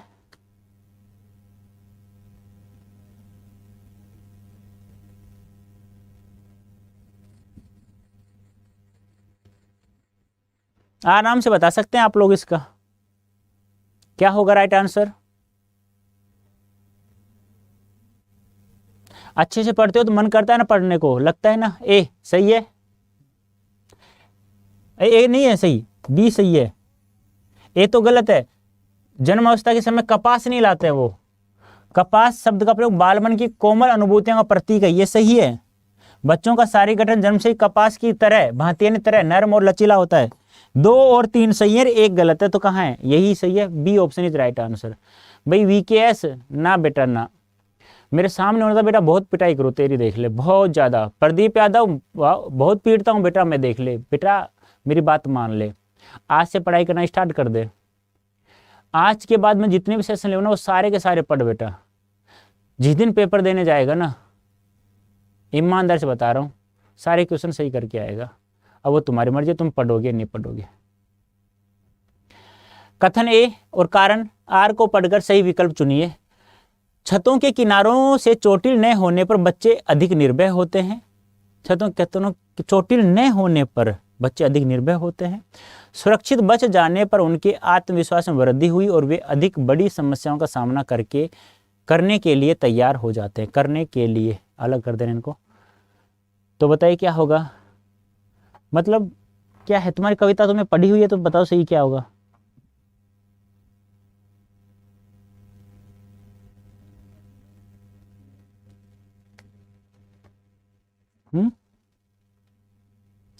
देखो, छतों के किनारों के चोटिल न होने पर, चोटिल नहीं हुए हैं, गिरे नहीं है वो, बच्चे अधिक निर्भय हो जाते हैं। यानी चोटिल नहीं हुए तो अधिक निर्भय, यानी कि निर्भय यानी भय से नहीं डरते हैं, वो गिरने से नहीं डरते हैं, चोटिल नहीं हुए, क्योंकि छतों के किनारों से गिर गए और गिरने से उनकी लगी नहीं, दोबारा सुनहले सूरज के सामने उड़ने के लिए आ गए, उड़ाने के लिए, पतंग उड़ाने के लिए आ गए। ठीक है, सुरक्षित बच जाने पर, गिरने के बाद सुरक्षित बच गए, उनके आत्मविश्वास वृद्धि हुई और वे अधिक बड़ी समस्याओं का सामना करने के तैयार। मतलब आत्मविश्वास तो बढ़ा ना, वो नीचे गिरे, चोटिल नहीं हुए, अधिक निर्भय हो गए, सीधी सी बात है। उसमें आत्मविश्वास बढ़ गया, सीधी सी बात है। तो क्या होगा राइट आंसर? सी। हाँ, क्यों भी? अरे क्यों सी क्यों है? ये तो गलत है। ए भी गलत है, बी भी गलत है। अरे सी डी सही है। अरे बेटा, चोटिल न होने यानी कि छतों के खतरनाक किनारों से गिर गए, चोटिल नहीं हुए तो अधिक निर्भय तो हो गए, अब बिना डरे आगे कि यार यहां से गिरने से कोई दिक्कत नहीं आती है, कोई कुछ नहीं लगता, सुरक्षित बच गए, तो आत्मविश्वास में वृद्धि भी हुई और बड़ी समस्याओं का सामने नहीं, फिर से वापस सुनहले सूरज के सामने पतंग उड़ाने के लिए आ गए। डी ऑप्शन होगा बेटा। दिशाओं को मृदंग की तरह बजाने का अर्थ है कि मृदंग यानी ढोल नगाड़े बजते हैं ना जब किसी युद्ध की होता है, तो क्या है मृदंग की तरह बजाने का अर्थ क्या है? आसपास ढोलक की दुकान, आसपास का वातावरण संगीत में हो गया, चारों दिशाओं में ढोलक आदि बजाए जा रहे हैं, बच्चे छतों पर ढोलक बजाते हुए नृत्य कर रहे हैं। तो क्या होगा राइट आंसर? बताइए जल्दी से।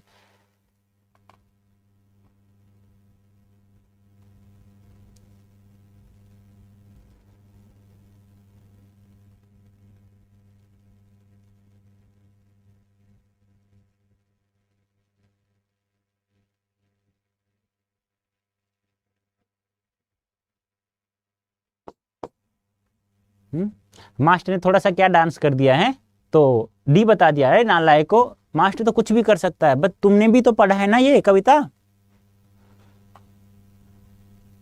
Very good. अरे कहते ना, वो काटा ये काटा, बच्चों को लगता है कि मैं उड़ा रहा हूं, उधर गाने भी बज रहे हैं, उधर बहुत चिल्ला रहे हैं, ये हो गया वो हो गया, ये मेरी कटी है, ये उसी कटी है, जैसे ही काट दे तो फिर चिल्लाते हो एक बार से। संगीत तो बजता है यार ये। अब थोड़ा सा क्वेश्चंस बड़ा है तो मैं थोड़ा साइड में हो जाता हूं, ठीक है? अब दिख रहा है सभी को, कोई दिक्कत नहीं होगी। कॉलम ए और कॉलम बी को सम्मिलित करिए, सही विकल्प। ये कॉलम ए है यहाँ पे, ठीक है, ये कॉलम बी है, ये यहाँ से मैं ये लो भी, मैं इसको अलग अलग कर देता हूँ, ठीक है? मिलान करना है। पतंगों की धड़कती ऊंचाइयों द्वारा बच्चों को थामना, दिशाओं को मृदंग की तरह बजाना, बच्चों के बेसुध होकर दौड़ने, पृथ्वी द्वारा घूमकर मानवीयकरण संरक्षण प्रदान करना, तुलना किए जाने कारण उपमा अलंकार, दृश्य बिंब का प्रयोग। देख लो आ गया ना अलंकार। मैंने कहा था ना गद्यांश देख लो, कुछ भी पूछ सकता है एग्जामिनर।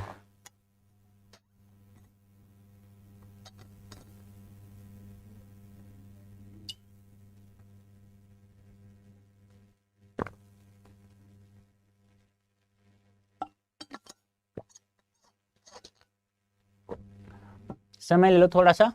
हिमांशु सुधर जा बेटा, अभी टाइम है, पढ़ ले बेटा, अभी बाद में करना, ये सब भेजना बाद में। इसको डिलीट कर दे कमेंट को, नहीं तो बहुत पिटाई करूंगा तुम्हारी, देख लो। फिर मम्मी मम्मी पापा पापा करते हुए भगेगा, देख ले।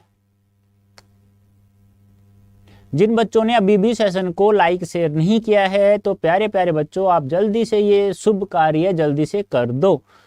सामने दिखाई नहीं दे रहा हूं क्योंकि क्वेश्चंस बड़ा है, पूरे बोर्ड पे छाया हुआ है, तो इसलिए मैं आपसे निवेदन कर रहा हूं कि आप जल्दी से क्वेश्चंस का आंसर दो, उसके बाद मैं आपको दिखाई दूंगा।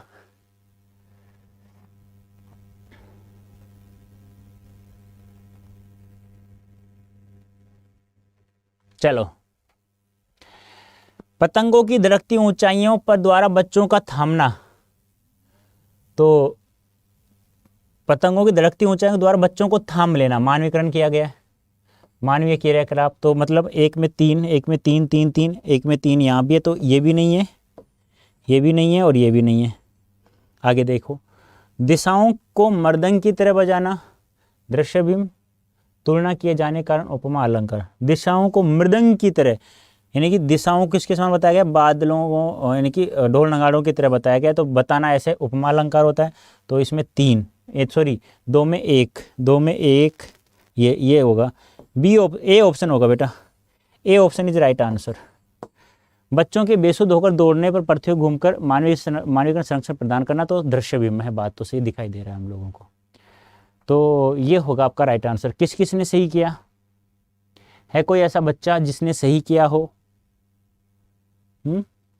पतंग उड़ाया है, मकर संक्रांति को उड़ाया है क्या? अपना जगह जगह अलग अलग त्यौहार को उड़ते हैं भाई। हाँ, हमारी तरफ तो मकर संक्रांति को उड़ते हैं और बहुत मज़ा भी आता है ना। ए option is right answer, very good. चले आगे, चलो चलो प्यारे बच्चों, पठित गद्यांश पढ़ा हुआ है। जाति प्रथा, अरे क्या बात है, कहाँ से लिया गया पता है?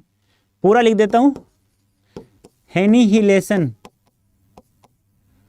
ऑफ कास्ट, ऑफ कास्ट कब लिखा गया? 1936। किसके द्वारा लिखा गया? बाबा साहब भीमराव आंबेडकर जी द्वारा, संविधान निर्माता। इसका हिंदी अनुवाद, हिंदी अनुवाद किसने किया?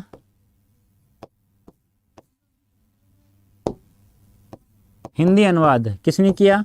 लल्लई सिंह ने,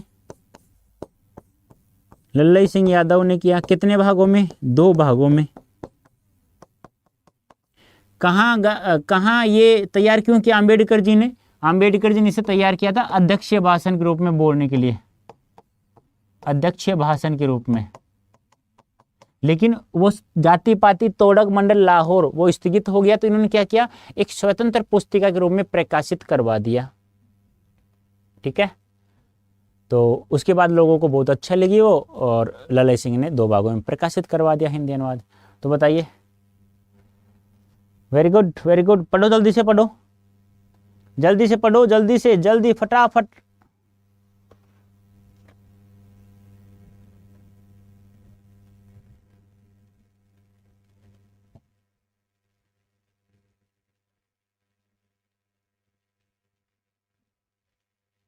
हाँ, 2 दिन में क्यों नहीं कर सकते? 2 दिन तो खूब है, 1 दिन में कर दूं तुम कहो तो। हाँ बेटा, पढ़ लिया? आगे पढ़ लो जल्दी से अब इसे। मुझे नहीं लगता कि आप लोग इनका आंसर भी पढ़ करके दोगे गद्यांश को। यदि आप लोगों ने पूरा चैप्टर पढ़ा है ना, आपके दिमाग में है, तो आप लोग आराम से इसे कर सकते हो, आराम से, कोई दिक्कत नहीं आएगी आप लोगों को प्यारे बच्चों। 2 दिन में तो क्या, तुम कहो 1 दिन में पूरा कर दूं, 1 घंटे में गदखंड पूरा कर दिया है। ठीक है, हाँ चलो बताओ जल्दी से। आंबेडकर के अनुसार भारत में श्रम विभाजन का आधार क्या है? आंबेडकर जी के अनुसार भारत में श्रम विभाजन का आधार क्या है? श्रमिकों का प्रभावी प्रशिक्षण, श्रमिकों का शारीरिक बल, श्रमिकों की कार्यकुशलता और श्रमिकों की वंश परंपरा। क्या आधार है श्रमिकों का? बताए जल्दी से। मतलब कहने का तात्पर्य क्या है, बच्चा पेट में है, कहाँ है? पेट में। उससे पहले ही उसका पेशा व्यवसाय तय कर दिया जाता है। तो क्या है, इस चैप्टर के अनुसार बताना है। ठीक है, तो क्या होगा? नहीं, कार्यकुशलता नहीं, श्रमिकों की वंश परंपरा के अनुसार, जो जैसा वंश होगा, मैंने कहा ना, बनिया होगा तो व्यापार करेगा, नाई होगा तो बाल काटेगा, ये है नाला, ये थोड़ी ऐसा नहीं है बेटा। तो D option is right answer. गद्यांश के आधार पर कौन सा कथन गलत है? गलत बताना है आप लोगों को। श्रम का विभाजन करती है, जातिगत व्यवसाय अनिवार्य होना चाहिए, जातिगत व्यवसाय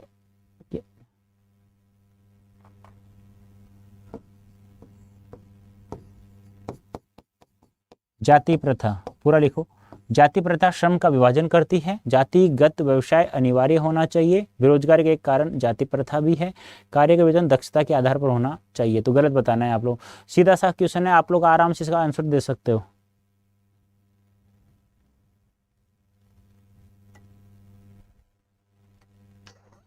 दिशा बेटा, दिशा जल्दी से आंसर दो।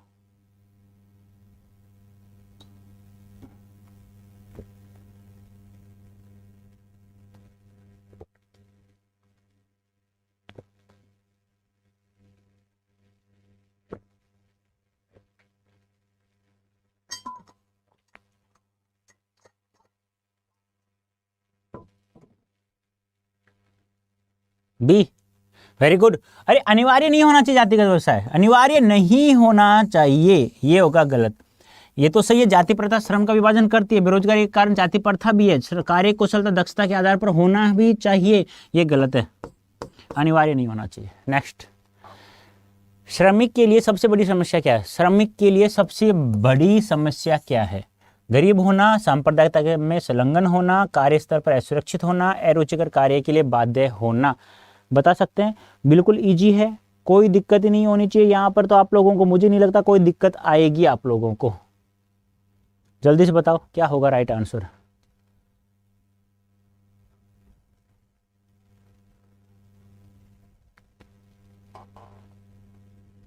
अरे सर इतने हलवे क्वेश्चन है। अरे प्रो गेमर्स, ये पढ़ने वालों के हलवे हैं, बिना पढ़ने वालों के हलवे नहीं है। तो अरुचिकर कार्य बाधा होना, ये क्या है? ये है, मतलब रुचि भी नहीं है, फिर भी भूखों मर जाए इंसान, फिर भी वही कार्य करेगा, वही तो जाति प्रथा है ना। D, very good. समतामूलक समाज में श्रम का विभाजन के आधार पर किया जाता है।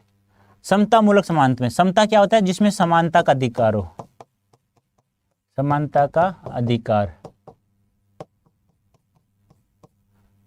समाज में श्रम विभाजन किसके आधार पर होता है? धर्म, जाति, दक्षता या बेरोजगारी। समानता का अधिकार, चाहे लड़का हो चाहे लड़की हो, दोनों एक जैसा समान कार्य करें, समान, दोनों को समान वेतन दिया जाएगा, समान कार्य मिलेगा, समान सुविधाएं प्राप्त होंगी। ऐसा नहीं लड़की है तो ज्यादा दे दो, लड़का है तो कम दे दो। क्यों भाई, क्या बात है? मेरा देश स्वतंत्र हो चुका है भाई, ऐसा नहीं है। दोनों को समान, कोई भेदभाव नहीं होना चाहिए दोनों में, चाहे लड़का हो चाहे लड़की हो, दोनों एक जैसे हैं। लड़की है तो लड़का भी है, लड़का है तो लड़की भी है, सीधी सी बात है। ठीक है, गलत कह रहा हूँ, सही कह रहा हूँ? हाँ, ऐसा नहीं होना चाहिए। ठीक है, तो क्या हो जाएगा? दक्षता। वेरी गुड, सही आंसर है। कथन ए, यानी कि बताना है सही है, दोनों गलत हैं या एक सही है गलत है, ये बताना है। जीविकोपार्जन के लिए स्वतंत्रता प्रत्येक मनुष्य का संवैधानिक अधिकार है। जीविकोपार्जन के लिए यानी कि अपने आजीविका चलाने के लिए, अपना जीवन पेट भरने के लिए, अपना परिवार पालने के लिए क्या आपको संविधान अधिकार देता है? ऐसा कानून सभी जातियों को जीविकोपार्जन समान अवसर मुहैया करवाता है। मतलब बिल्कुल सीधा सा है, अलल्लू सा है, दोनों आंसर बिल्कुल सीधा सा बता सकते हो आप लोग।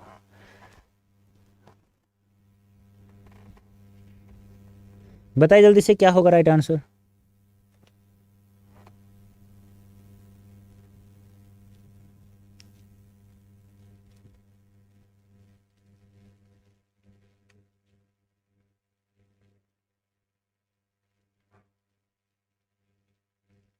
सही है, जीविकोपार्जन स्वतंत्रता प्रत्येक मनुष्य का संवैधानिक अधिकार है। अभी कानून सभी जातियों को जीविकोपार्जन का समान अवसर मुहैया कराता है। समान है क्या सभी के लिए? सभी के लिए सही है, नहीं है, अलग अलग है इनके।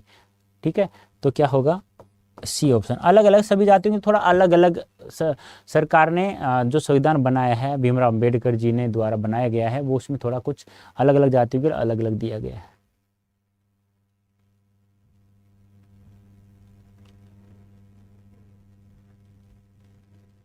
बता सकते हो? वितान भाग 2, कोई सब्जेक्ट नहीं आएगा, केवल एमसीक्यूज क्वेश्चन आएंगे। और कितने क्वेश्चन? 10 आएंगे। अभी किसी को नहीं पता, मैंने अलग से एक वीडियो बनाया है इसके लिए, अलग से एक वीडियो बनाया है बेटा, कि वितान भाग 2 से कोई भी सब्जेक्टिव क्वेश्चन, वर्णात्मक क्वेश्चन नहीं आएगा, सारे के सारे एमसीक्यूज आएंगे। मैंने बताया है, बहुत अच्छे से बताया आप लोगों को। तो यशोधर पंत, अरे भाई वाईडी पंत याद है क्या? सिल्वर वेडिंग, पहला ही चैप्टर,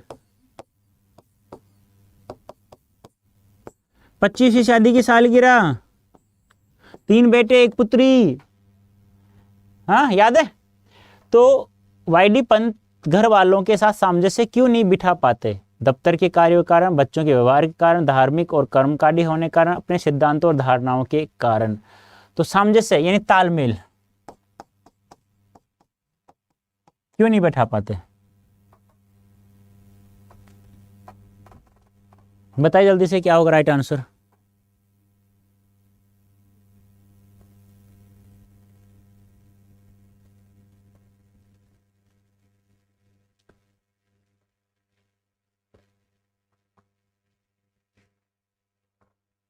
तो क्या होगा? अपने सिद्धांतों और धारणाओं के कारण, क्योंकि वो अपने सिद्धांतों के अनुसार। याद है इसके गुरु कौन थे, इनके गुरु कौन थे, याद है क्या? बताना मुझे इसका नाम भी जल्दी से। डी सही है। कहानी में पुरानी और नई पीढ़ी के बीच बढ़ती दूरियां मुख्य कारण क्या है? ये भी वहीं से ही है, सिलर वेडिंग सही है। एक दूसरे से प्रतिद्वंदिता, पीढ़ी में धैर्य का अभाव, दोनों पीढ़ियों का रूढ़िवादी होना, दोनों पीढ़ियों के विचारों में अंतर का होना। बताइए पुरानी और नई पीढ़ी के बीच अंतर का क्या कारण है? दूरियां बढ़ने का क्या कारण है? जल्दी से बताइए क्या होगा, फटाफट आंसर।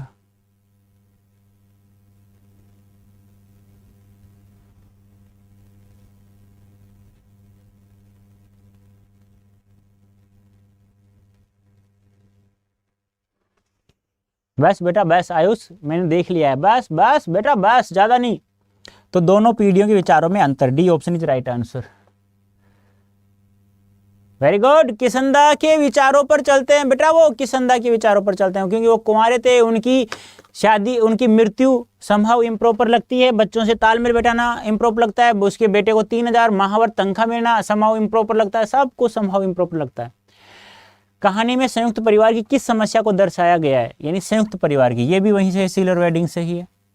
धनोपार्जन की समस्या, पारिवारिक कलह की समस्या, पारिवारिक आयोजन की समस्या, बुजुर्गों द्वारा मार्गदर्शन की समस्या। ध्यान रखना वितान भाग 2 से 10 क्वेश्चन आएंगे, 10 क्वेश्चन 10 नंबर के होंगे, एक क्वेश्चन 1 नंबर का होगा, ध्यान रखना। और वहां से कोई सब्जेक्टिव क्वेश्चन नहीं आएगा आप लोगों, मैं बार बार कह रहा हूँ, केवल MCQ आएंगे, ये भी ध्यान रखना है, ठीक है। Okay okay okay. तो क्या होगा? संयुक्त परिवार की समस्या को, संयुक्त परिवार जिसमें संयुक्त होता है ना, पिताजी और 3 भाई, तीनों भाई एक साथ रहते हैं, तो उसमें, ठीक है। तो क्या हो जाएगा राइट आंसर? पारिवारिक कलह की समस्या, B option is right answer. Anand के संबंध में कौन सा कथन सही है? आनंद बताओ किस चैप्टर से लिया गया है? चैप्टर का नाम बताना है, चैप्टर नेम। आनंद पढ़ाई में कमजोर और तुक बनाने में माहिर थे। आनंद कविताओं की और स्वयं की प्रतिभा कारण प्रवृत्त हुए। आनंद पढ़ने के साथ साथ खेतों में काम करने के लिए अधिक इच्छुक थे। आनंद अपने दादा की अपेक्षा माँ के सामने भावनाएं व्यक्त कर पाते थे। किस चैप्टर से लिया गया बता सकते हैं आप लोग मुझे?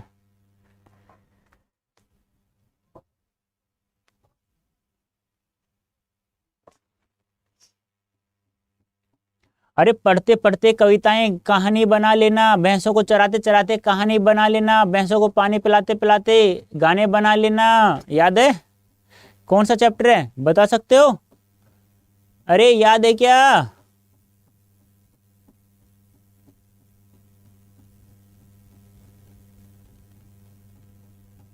चैप्टर का नाम नहीं बताओगे लेकिन।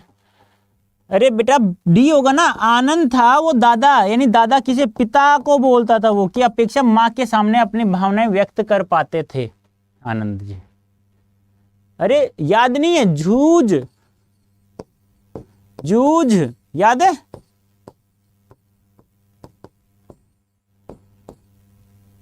नेक्स्ट, आनंद अपनी उम्र के हिसाब से अधिक प्रतीत होते हैं।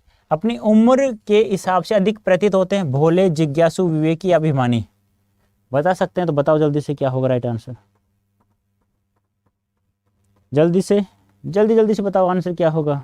कैसे लगते हैं अपनी उम्र के हिसाब से अधिक? क्या लगते हैं भाई वो? मैंने कहा वितान भाग 2 से कोई भी सब्जेक्टिव नहीं आएगा, सारे MCQs होंगे, 10 क्वेश्चन होंगे, 10 नंबर का होगा। अरे रहने दे भाई आयुष, बस रेटा रहने दे, पिटाई हो जाएगी तुम्हारी बहुत तेज। डी विवेकी, अभिमानी थे, विवेकी थे बेटा। नेक्स्ट, शिक्षक के सार्थक परिश्रम की गवाही आनंद है। सार्थक परिश्रम की, शिक्षक पूरी निष्ठा से अपना कर्म करते रहे हैं।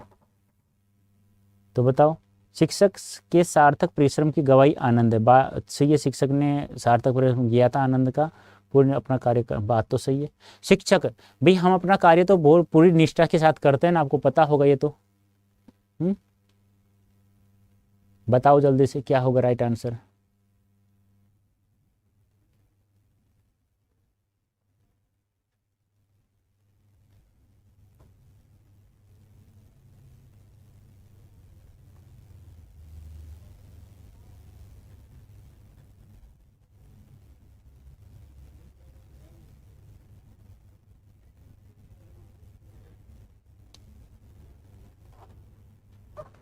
सही है, दोनों सही है, दोनों सही है बेटा। शिक्षक सार्थक परिश्रम की गवाही आनंद देता ही, आनंद मैथ्स में हो गया था ना होशियार। शिक्षक पूरी तरह गणित में अपना कार्य निष्ठा से अपना कार्य करता है।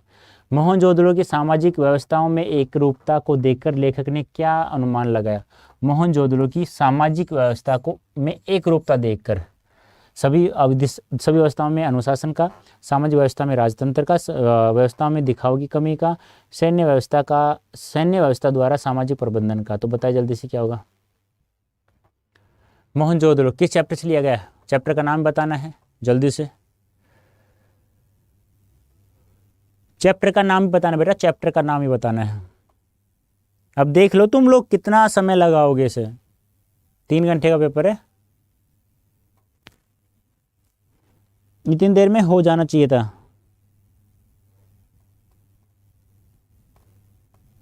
अरे अनुशासन से भरी हुई थी ना पूरी की पूरी व्यवस्था। B option. क्यों? क्योंकि यहां क्या था, एक इंसान का सुझाव नहीं होता, सभी मिलकर के एक सुझाव लेते थे वो। ठीक है, अतीत में दबे पांव, सही है, अतीत में दबे पांव। लेखक का नाम बताओ, लेखक कौन है। अतीत में दबे पांव पाठ में लेखक को यह कैसे पता चला कि सुव्यवस्था हेतु शक्ति की आवश्यकता नहीं पड़ती। सुव्यवस्था हेतु यानी कि अच्छी व्यवस्था के लिए सामाजिक व्यवस्थाओं की समानता मिलने से, नगर योजना और वास्तुशिल्प को देखने से, शासन और सामाजिक प्रबंध को देखने से, अजायब घर में हथियार के न मिलने से। तो बताइए जल्दी से, सुव्यवस्था कैसे पता चले सुव्यवस्था हेतु शक्ति की आवश्यकता नहीं पड़ती है। बताइए जल्दी से क्या होगा राइट आंसर।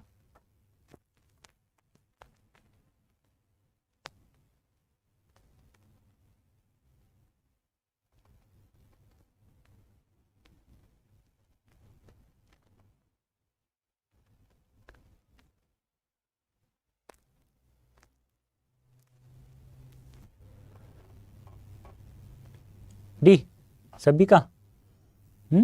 Very good. अजायब घर में हथियारों के न मिलने से उन्होंने सोचा कि शक्ति की आवश्यकता नहीं पड़ती। मोहनजोदड़ो की शासन व्यवस्था की सबसे प्रमुख विशेषता पहचानिए। मोहनजोदड़ो की शासन व्यवस्था की, शासन में सैन्य बल का प्रभावी होना, शासन का व्यापार पर निर्भर न हो, शासन में हथियारों का विकसित होना, शासन का सैन्य शक्ति पर निर्भर न होना। बताइए जल्दी से क्या होगा। भाई बच्चे कम कैसे हो रहे हैं, भी क्या बात है।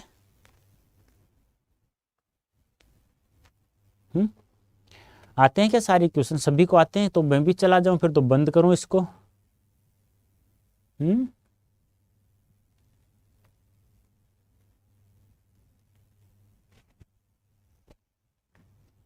अंजलि गुप्ता आंसर दो बेटा, डी।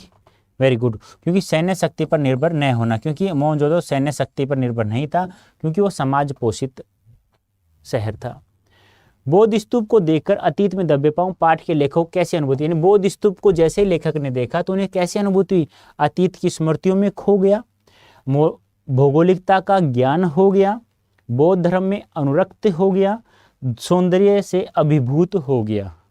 तो क्या होगा राइट आंसर।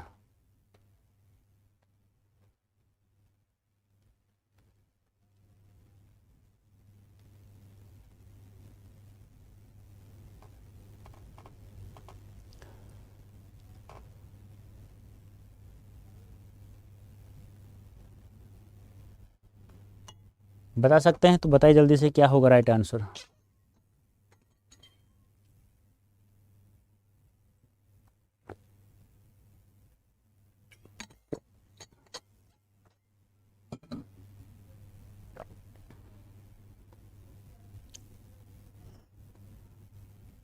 तो क्या हो गया,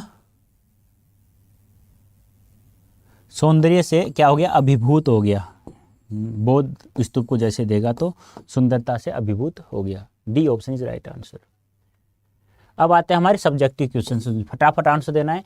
4 अप्रत्याशित विषयों में से किसी एक विषय पर लगभग 120 शब्दों में आपको रचनात्मक लेखन लिखना है। 120 शब्दों में अप्रत्याशित विषयों पर लेखन है ना, हमारी यानी कि वाच घड़ी को, दीवार घड़ी को देखा था, व्यक्ति और माध्यम मैंने करवाया था, पदार्थों के बारे में, विषाक्त पदार्थ के बारे में मैंने करवाया था ऐसे।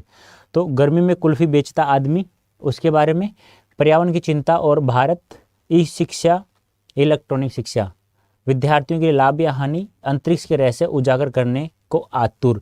या तो आप लोग आराम से देखो, इस पर भी बहुत अच्छा लिख सकते हो आप लोग, इस पर बहुत अच्छा लिख सकते हो, इस पर बहुत अच्छा लिख सकते हो। अंतिम रहस्य उजागर करने का आतुर विज्ञान, ये आप विज्ञान के विद्यार्थी हैं तो आप लोग बहुत अच्छे से लिख सकते हो। विज्ञान के नहीं, आर्ट्स के हैं तो इस पर ध्यान मत देना। नंबर 4 पर इन तीनों में से आप कोई भी 120 शब्दों में, 120 ध्यान रखना, लाइन में ध्यान रखना। यदि 10 शब्द आते हैं तो ध्यान रखना 12 लाइनें, यानी 11 से 13 लाइनें के मध्य होना चाहिए बस, इससे बड़ा नहीं होना चाहिए। आप लोग आराम से लिख सकते हैं, ठीक है। इसको समझाने की मुझे आवश्यकता भी, सीधा लिखना है यहाँ से ऐसे, कोई पॉइंट नहीं डालना है, कोई नहीं, सीधा लिखना है, ऐसे ऐसे सीधा लिखना है बस, ठीक है।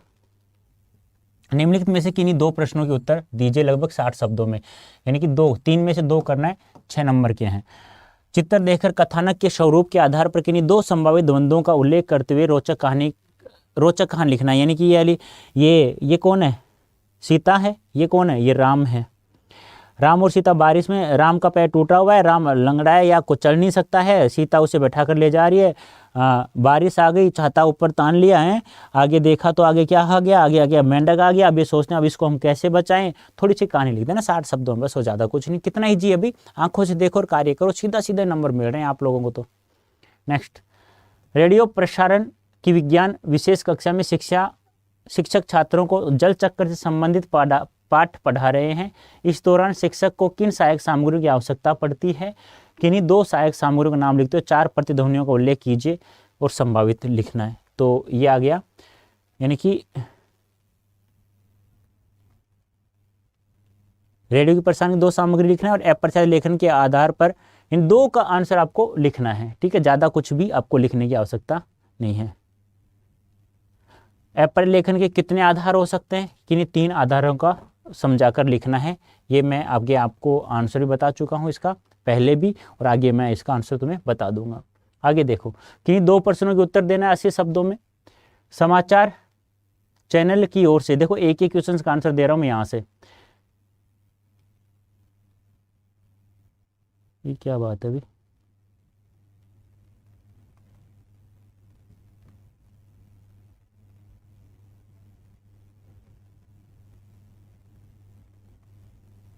देखो यहां पर तो देखो आप लोगों को याद हो तो अभिव्यक्ति और माध्यम, अभिव्यक्ति और माध्यम से ये सारे के सारे, ठीक है। तो अच्छे से पढ़ना और आप लोग आंसर आराम से दे सकते हैं, कोई दिक्कत नहीं हो सकती इनमें, क्योंकि मैंने बहुत अच्छे समझाया है। एक एक क्वेश्चन आंसर का मैं समझाऊंगा तो आप लोग बहुत समय लग जाएगा इसमें। आगे देखो, ये आगे हमारी आरोह भाग 2 से कविता के बहाने कवि में कविता की अनंतता और असंभावनाओं की बात की गई है। इस कथन की सत्यता को लगभग 60 शब्दों में स्पष्ट करना है। तो कविता के बहाने में कवि ने कविता की अनंतता और संभावनाओं की बात की गई है, तो इसका आंसर हम लोग लिख सकते हैं, कविता एक उड़ान है, चिड़िया के बहाने कहकर कवि ने कविता की सीमाओं को रेखांकित किया है। कविता एक खिलना है, फूलों के बहाने कहकर कवि ने उसके भविष्य, महत्व एवं आवश्यकता को रेखांकित किया है। कविता एक खेल है, बच्चों के बहाने कहकर कवि ने उसकी अनंतता और संभावनाओं को बात की गई। 60 शब्दों में लिखना है, मात्र ज़्यादा नहीं लिखना है, आप लोग कहीं ज़्यादा कर दो, ठीक है। एक बार ये बात ध्यान आपको रखना है। कैमरे बंद अपाइज रघुवीर साहिब जी का आ गया। कविता छीन होती मानवीय संवेदना का चित्रण है, किन्हीं 3 उदाहरणों की सहायता से। यानी देखो, उस अपंगता के दुख को कुरेदना है, सिला हुआ है गुदड़ी, उसको उधेड़ना, कुरेदना मतलब। अपाहिज व्यक्ति से बेतुके सवाल पूछना, अपने कार्यक्रम को रोचक बनाने हेतु अपाहिज व्यक्ति को रुला देना, अपाहिज के कष्ट को कम करने की बजाय क्रूरता से उसका वर्णन करना, दर्शकों का भी अपाहिज की पीड़ा को आनंद लेना। कहने का तात्पर्य क्या है कि इसमें केवल मीडिया की संवेदनहीनता को दिखाया गया है पूरा का पूरा। पेट की भूख बड़वांगनी से भी बड़ी है। इस कथन में कवितावली के आधार पर देखो ये लिया गया, कवितावली से दो कविता एक सवैया लिया गया था ना, बताया गया था ना। बड़वांगनी ने समुद्र की आग से भी बताया गया, जठराग्नि को पेट की आग को बताया गया, और उसको बुझा कौन सकता है? राम रूपी मेघ ही बुझा सकता है। तो मनुष्य के लिए भूख की शाश्वतता का चित्रण किया गया है। भूख के लिए इंसानों की विभिन्न गतिविधियों में संलग्नता है, और भूख के लिए प्रियजनों को भी बेचा जाता है। कहने का तात्पर्य क्या है? लेखक ने कवितावली से जो दो कविता एक सवैया लिया गया है, तो उसमें बताया गया कोई भी इंसान हो, किसी वर्ग का, चाहे मजदूर हो, चाहे किसान हो, चाहे भाट हो, चाहे कोई बाजीगर हो, चाहे कोई दूत हो, चाहे कोई सेवक हो, अपनी पेट की भूख को शांत करने के लिए कोई तरह तरह की कलाएं विधाएं सीखता रहता है। कोई जंगल में शिकार करने के लिए दिन भर भटकता रहता है। उस समय वो नहीं सोचता है कि कर्म कर रहा है या अधर्म कर रहा है, या अधर्म कर रहा है, या ऊंच नीच का कार्य कर रहा है। कैसा ऐसा इंसान भी आते हैं कि जब उन्हें भूख लगती है, पेट की भूख शांत नहीं होती है, तो वो अपने बेटा बेटी को भी बेचने पर मजबूर हो जाते हैं। तो ये आपको ध्यान में रखना है। काव्य खंड पर आधारित निम्नलिखित प्रश्नों के 2 प्रश्नों के उत्तर देना है, 2 के 2 के, और 2 गुना 2 यानी एक क्वेश्चन 2 नंबर का होगा। ठीक है। हाँ, अब कवि बादल का आह्वान किस रूप में किया है? क्रांति के रूप में किया है। क्यों करना चाहा है? उत्साह के लिए। बादल राग कविता के आधार पर लिखना है आप लोगों को। तो ये उसका 11 क का आंसर हो गया यहाँ पे। ठीक है। तो क्रांति के रूप में किया गया बादल का आह्वान, और क्यों करना चाहता है? कि श्रमिक वर्ग और समाज के कल्याण के लिए, नव निर्माण के लिए। इन्होंने कहा है जिस प्रकार से एक कवि होता है वो नई कविता लिख करके लोगों को जीवन देता है, वैसे ही एक बादल तो जोर जोर से गर्ज करके इस गरीब को जो हाड मात्र हो रहा है, इसको भी आप लोग तो नया जीवन दे सकता है। ये होगा। पक्षियों और यात्रियों की तरह कवि का जीवन चलायमान क्यों नहीं है? एक गीत कविता के आधार पर समझा कर लिखिए। मतलब कहने का था, पक्षियों और यात्रियों की तरह कवि का जीवन चलायमान क्यों नहीं है? एक गीत कविता के आधार पर समझा कर लिखिए। तो ये तो हम लोग कह सकते हैं कि कविता के बहाने, यानी कवि के जीवन में किसी उद्देश्य का तय नहीं होना, और कवि का अकेलापन। इसीलिए क्यों, कहने का तात्पर्य क्या है? पक्षियों और यात्रियों की तरह कवि का जीवन चलायमान क्यों नहीं है? क्यों? क्योंकि उसका कोई फिक्स उद्देश्य नहीं होता। इनका फिक्स उद्देश्य होता है पक्षियों का और यात्रियों का। तो क्यों? इन्हें पता है कि मुझे कहाँ तक उड़ना है। इस पक्षी को पता है, ये पक्षी है, मान लो कोई ये पक्षी है, इसको पता है कि मुझे कहाँ तक उड़ना है। इसे पता है इसको दाना यहाँ तक उड़कर यहाँ आएगा तो यहाँ दाना इसे प्राप्त हो जाएगा। तो इसको फिक्स उद्देश्य इसको पता है। यात्री को पता है मैं यहाँ से चलूंगा तो मुझे, मान लो यहाँ से मैं चल रहा हूँ, मुझे जयपुर पहुँचना है, तो इसको फिक्स पता है। लेकिन कवि का जीवन में उद्देश्य कोई तय नहीं होता कि उसे कितनी कहानियां लिखनी है, कितनी नाटक लिखने, कोई उद्देश्य नहीं होता। और कवि क्या होता है, जब वह अकेला होता है तो वह कहीं पर जाकर के प्राकृतिक दृश्य को देखकर भी कहानी लिखना चाहता है, इसलिए वह यायावरी प्रवृत्ति का हो जाता है। उषा कविता में कवि ने राख और गीले चौके शब्दों का प्रयोग क्यों किया है? राख से गीला हुआ चौका क्यों? क्योंकि सुबह सुबह जो नमी होती है उसके कारण से ग्रामीण जीवन का वर्णन किया है।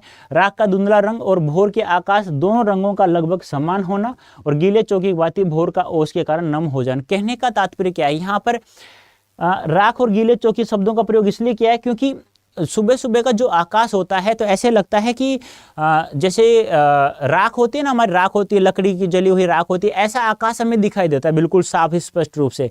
ऐसा लगता है किसी ने उस आकाश को राख से किसी ने लीप दिया, आकाश को चिकनी मिट्टी से या राख से किसी ने लीप दिया है। और सुबह सुबह का जो वातावरण होता है उस वातावरण में नमी होने कारण वह गीला नजर आ रहा है। स्वच्छता का प्रतीक है यहाँ पे। गद्यखंड से पूछा गया है, समाज में चूरन वाले बगज्जी की तरह अधिक लोग होंगे तो बाजार व समाज पर क्या असर होगा?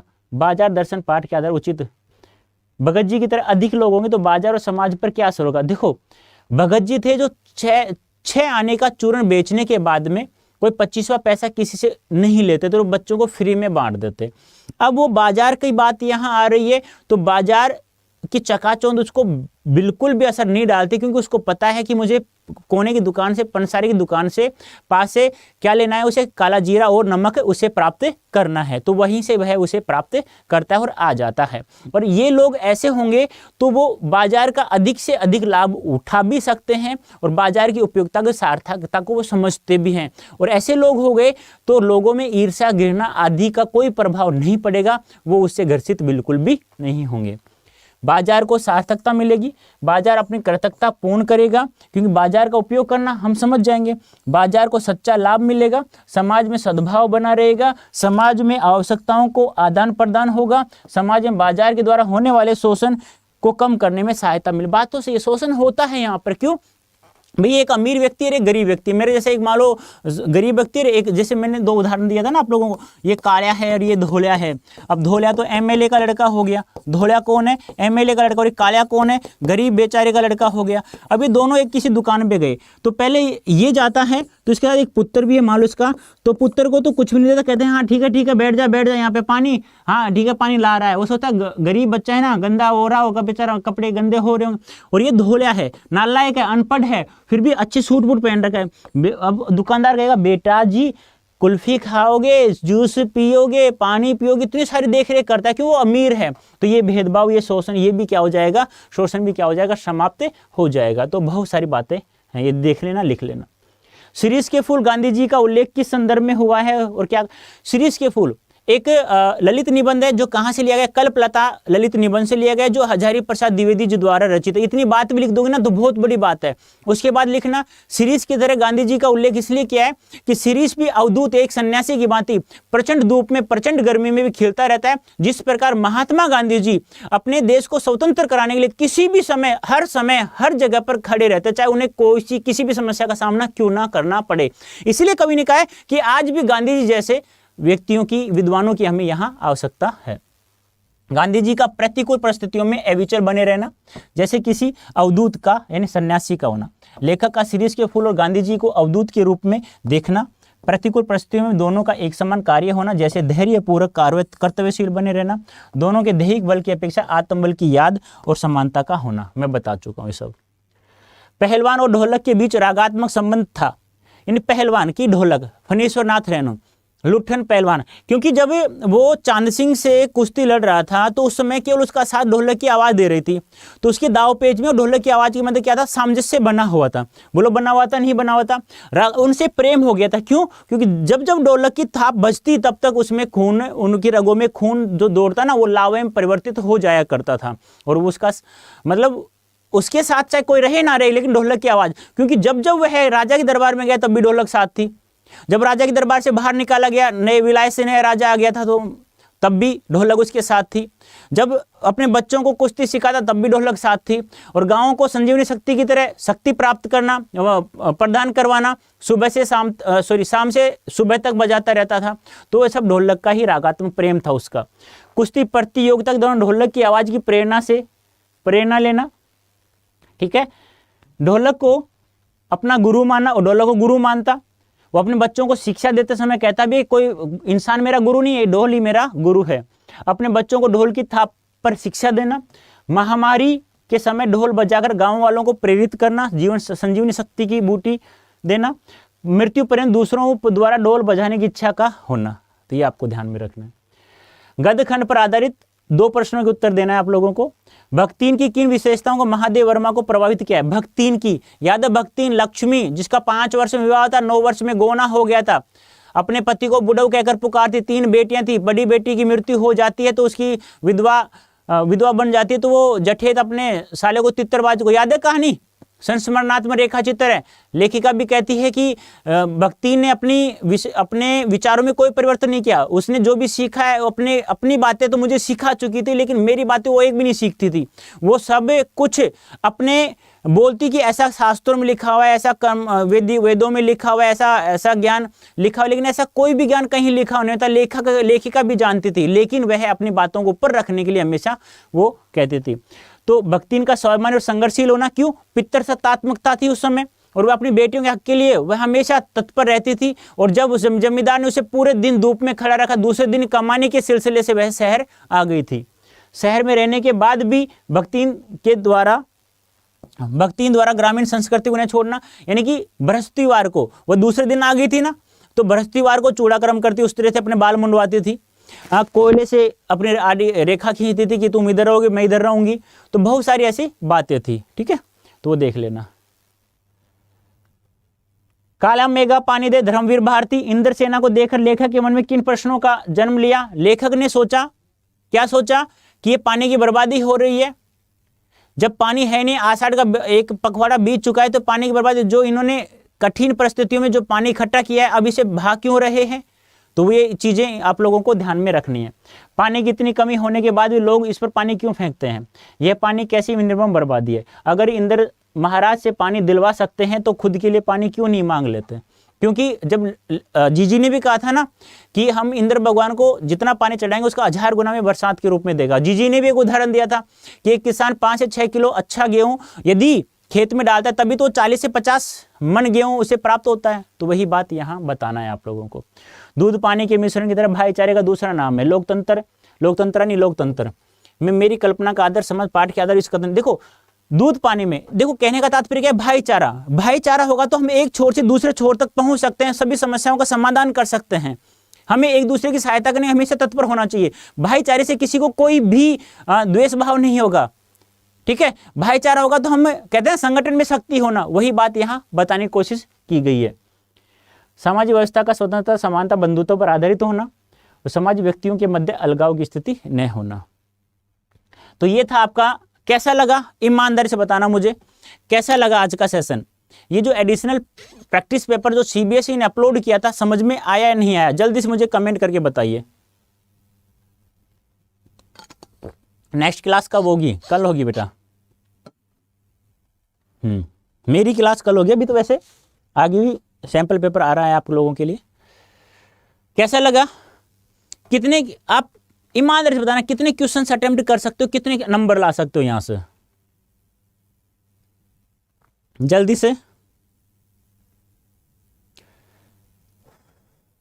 बता सकते हैं आप मुझे।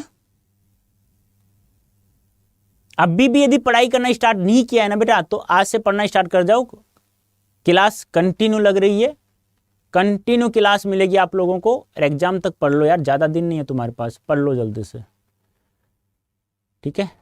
चलो ठीक है, okay, thank you so much बेटा, आज के लिए इतना ही, ठीक है। और अच्छा लगा हो तो लाइक शेयर देख लेना और कमेंट करके अवश्य बताना मुझे, यहाँ नहीं कमेंट बॉक्स में बताना कैसा लगा आप लोगों को आज, ठीक है। Okay, thank you so much. और नंबर बताना कितने नंबर प्राप्त हुए, 80 में से कितने नंबर प्राप्त किए आपने इसमें से।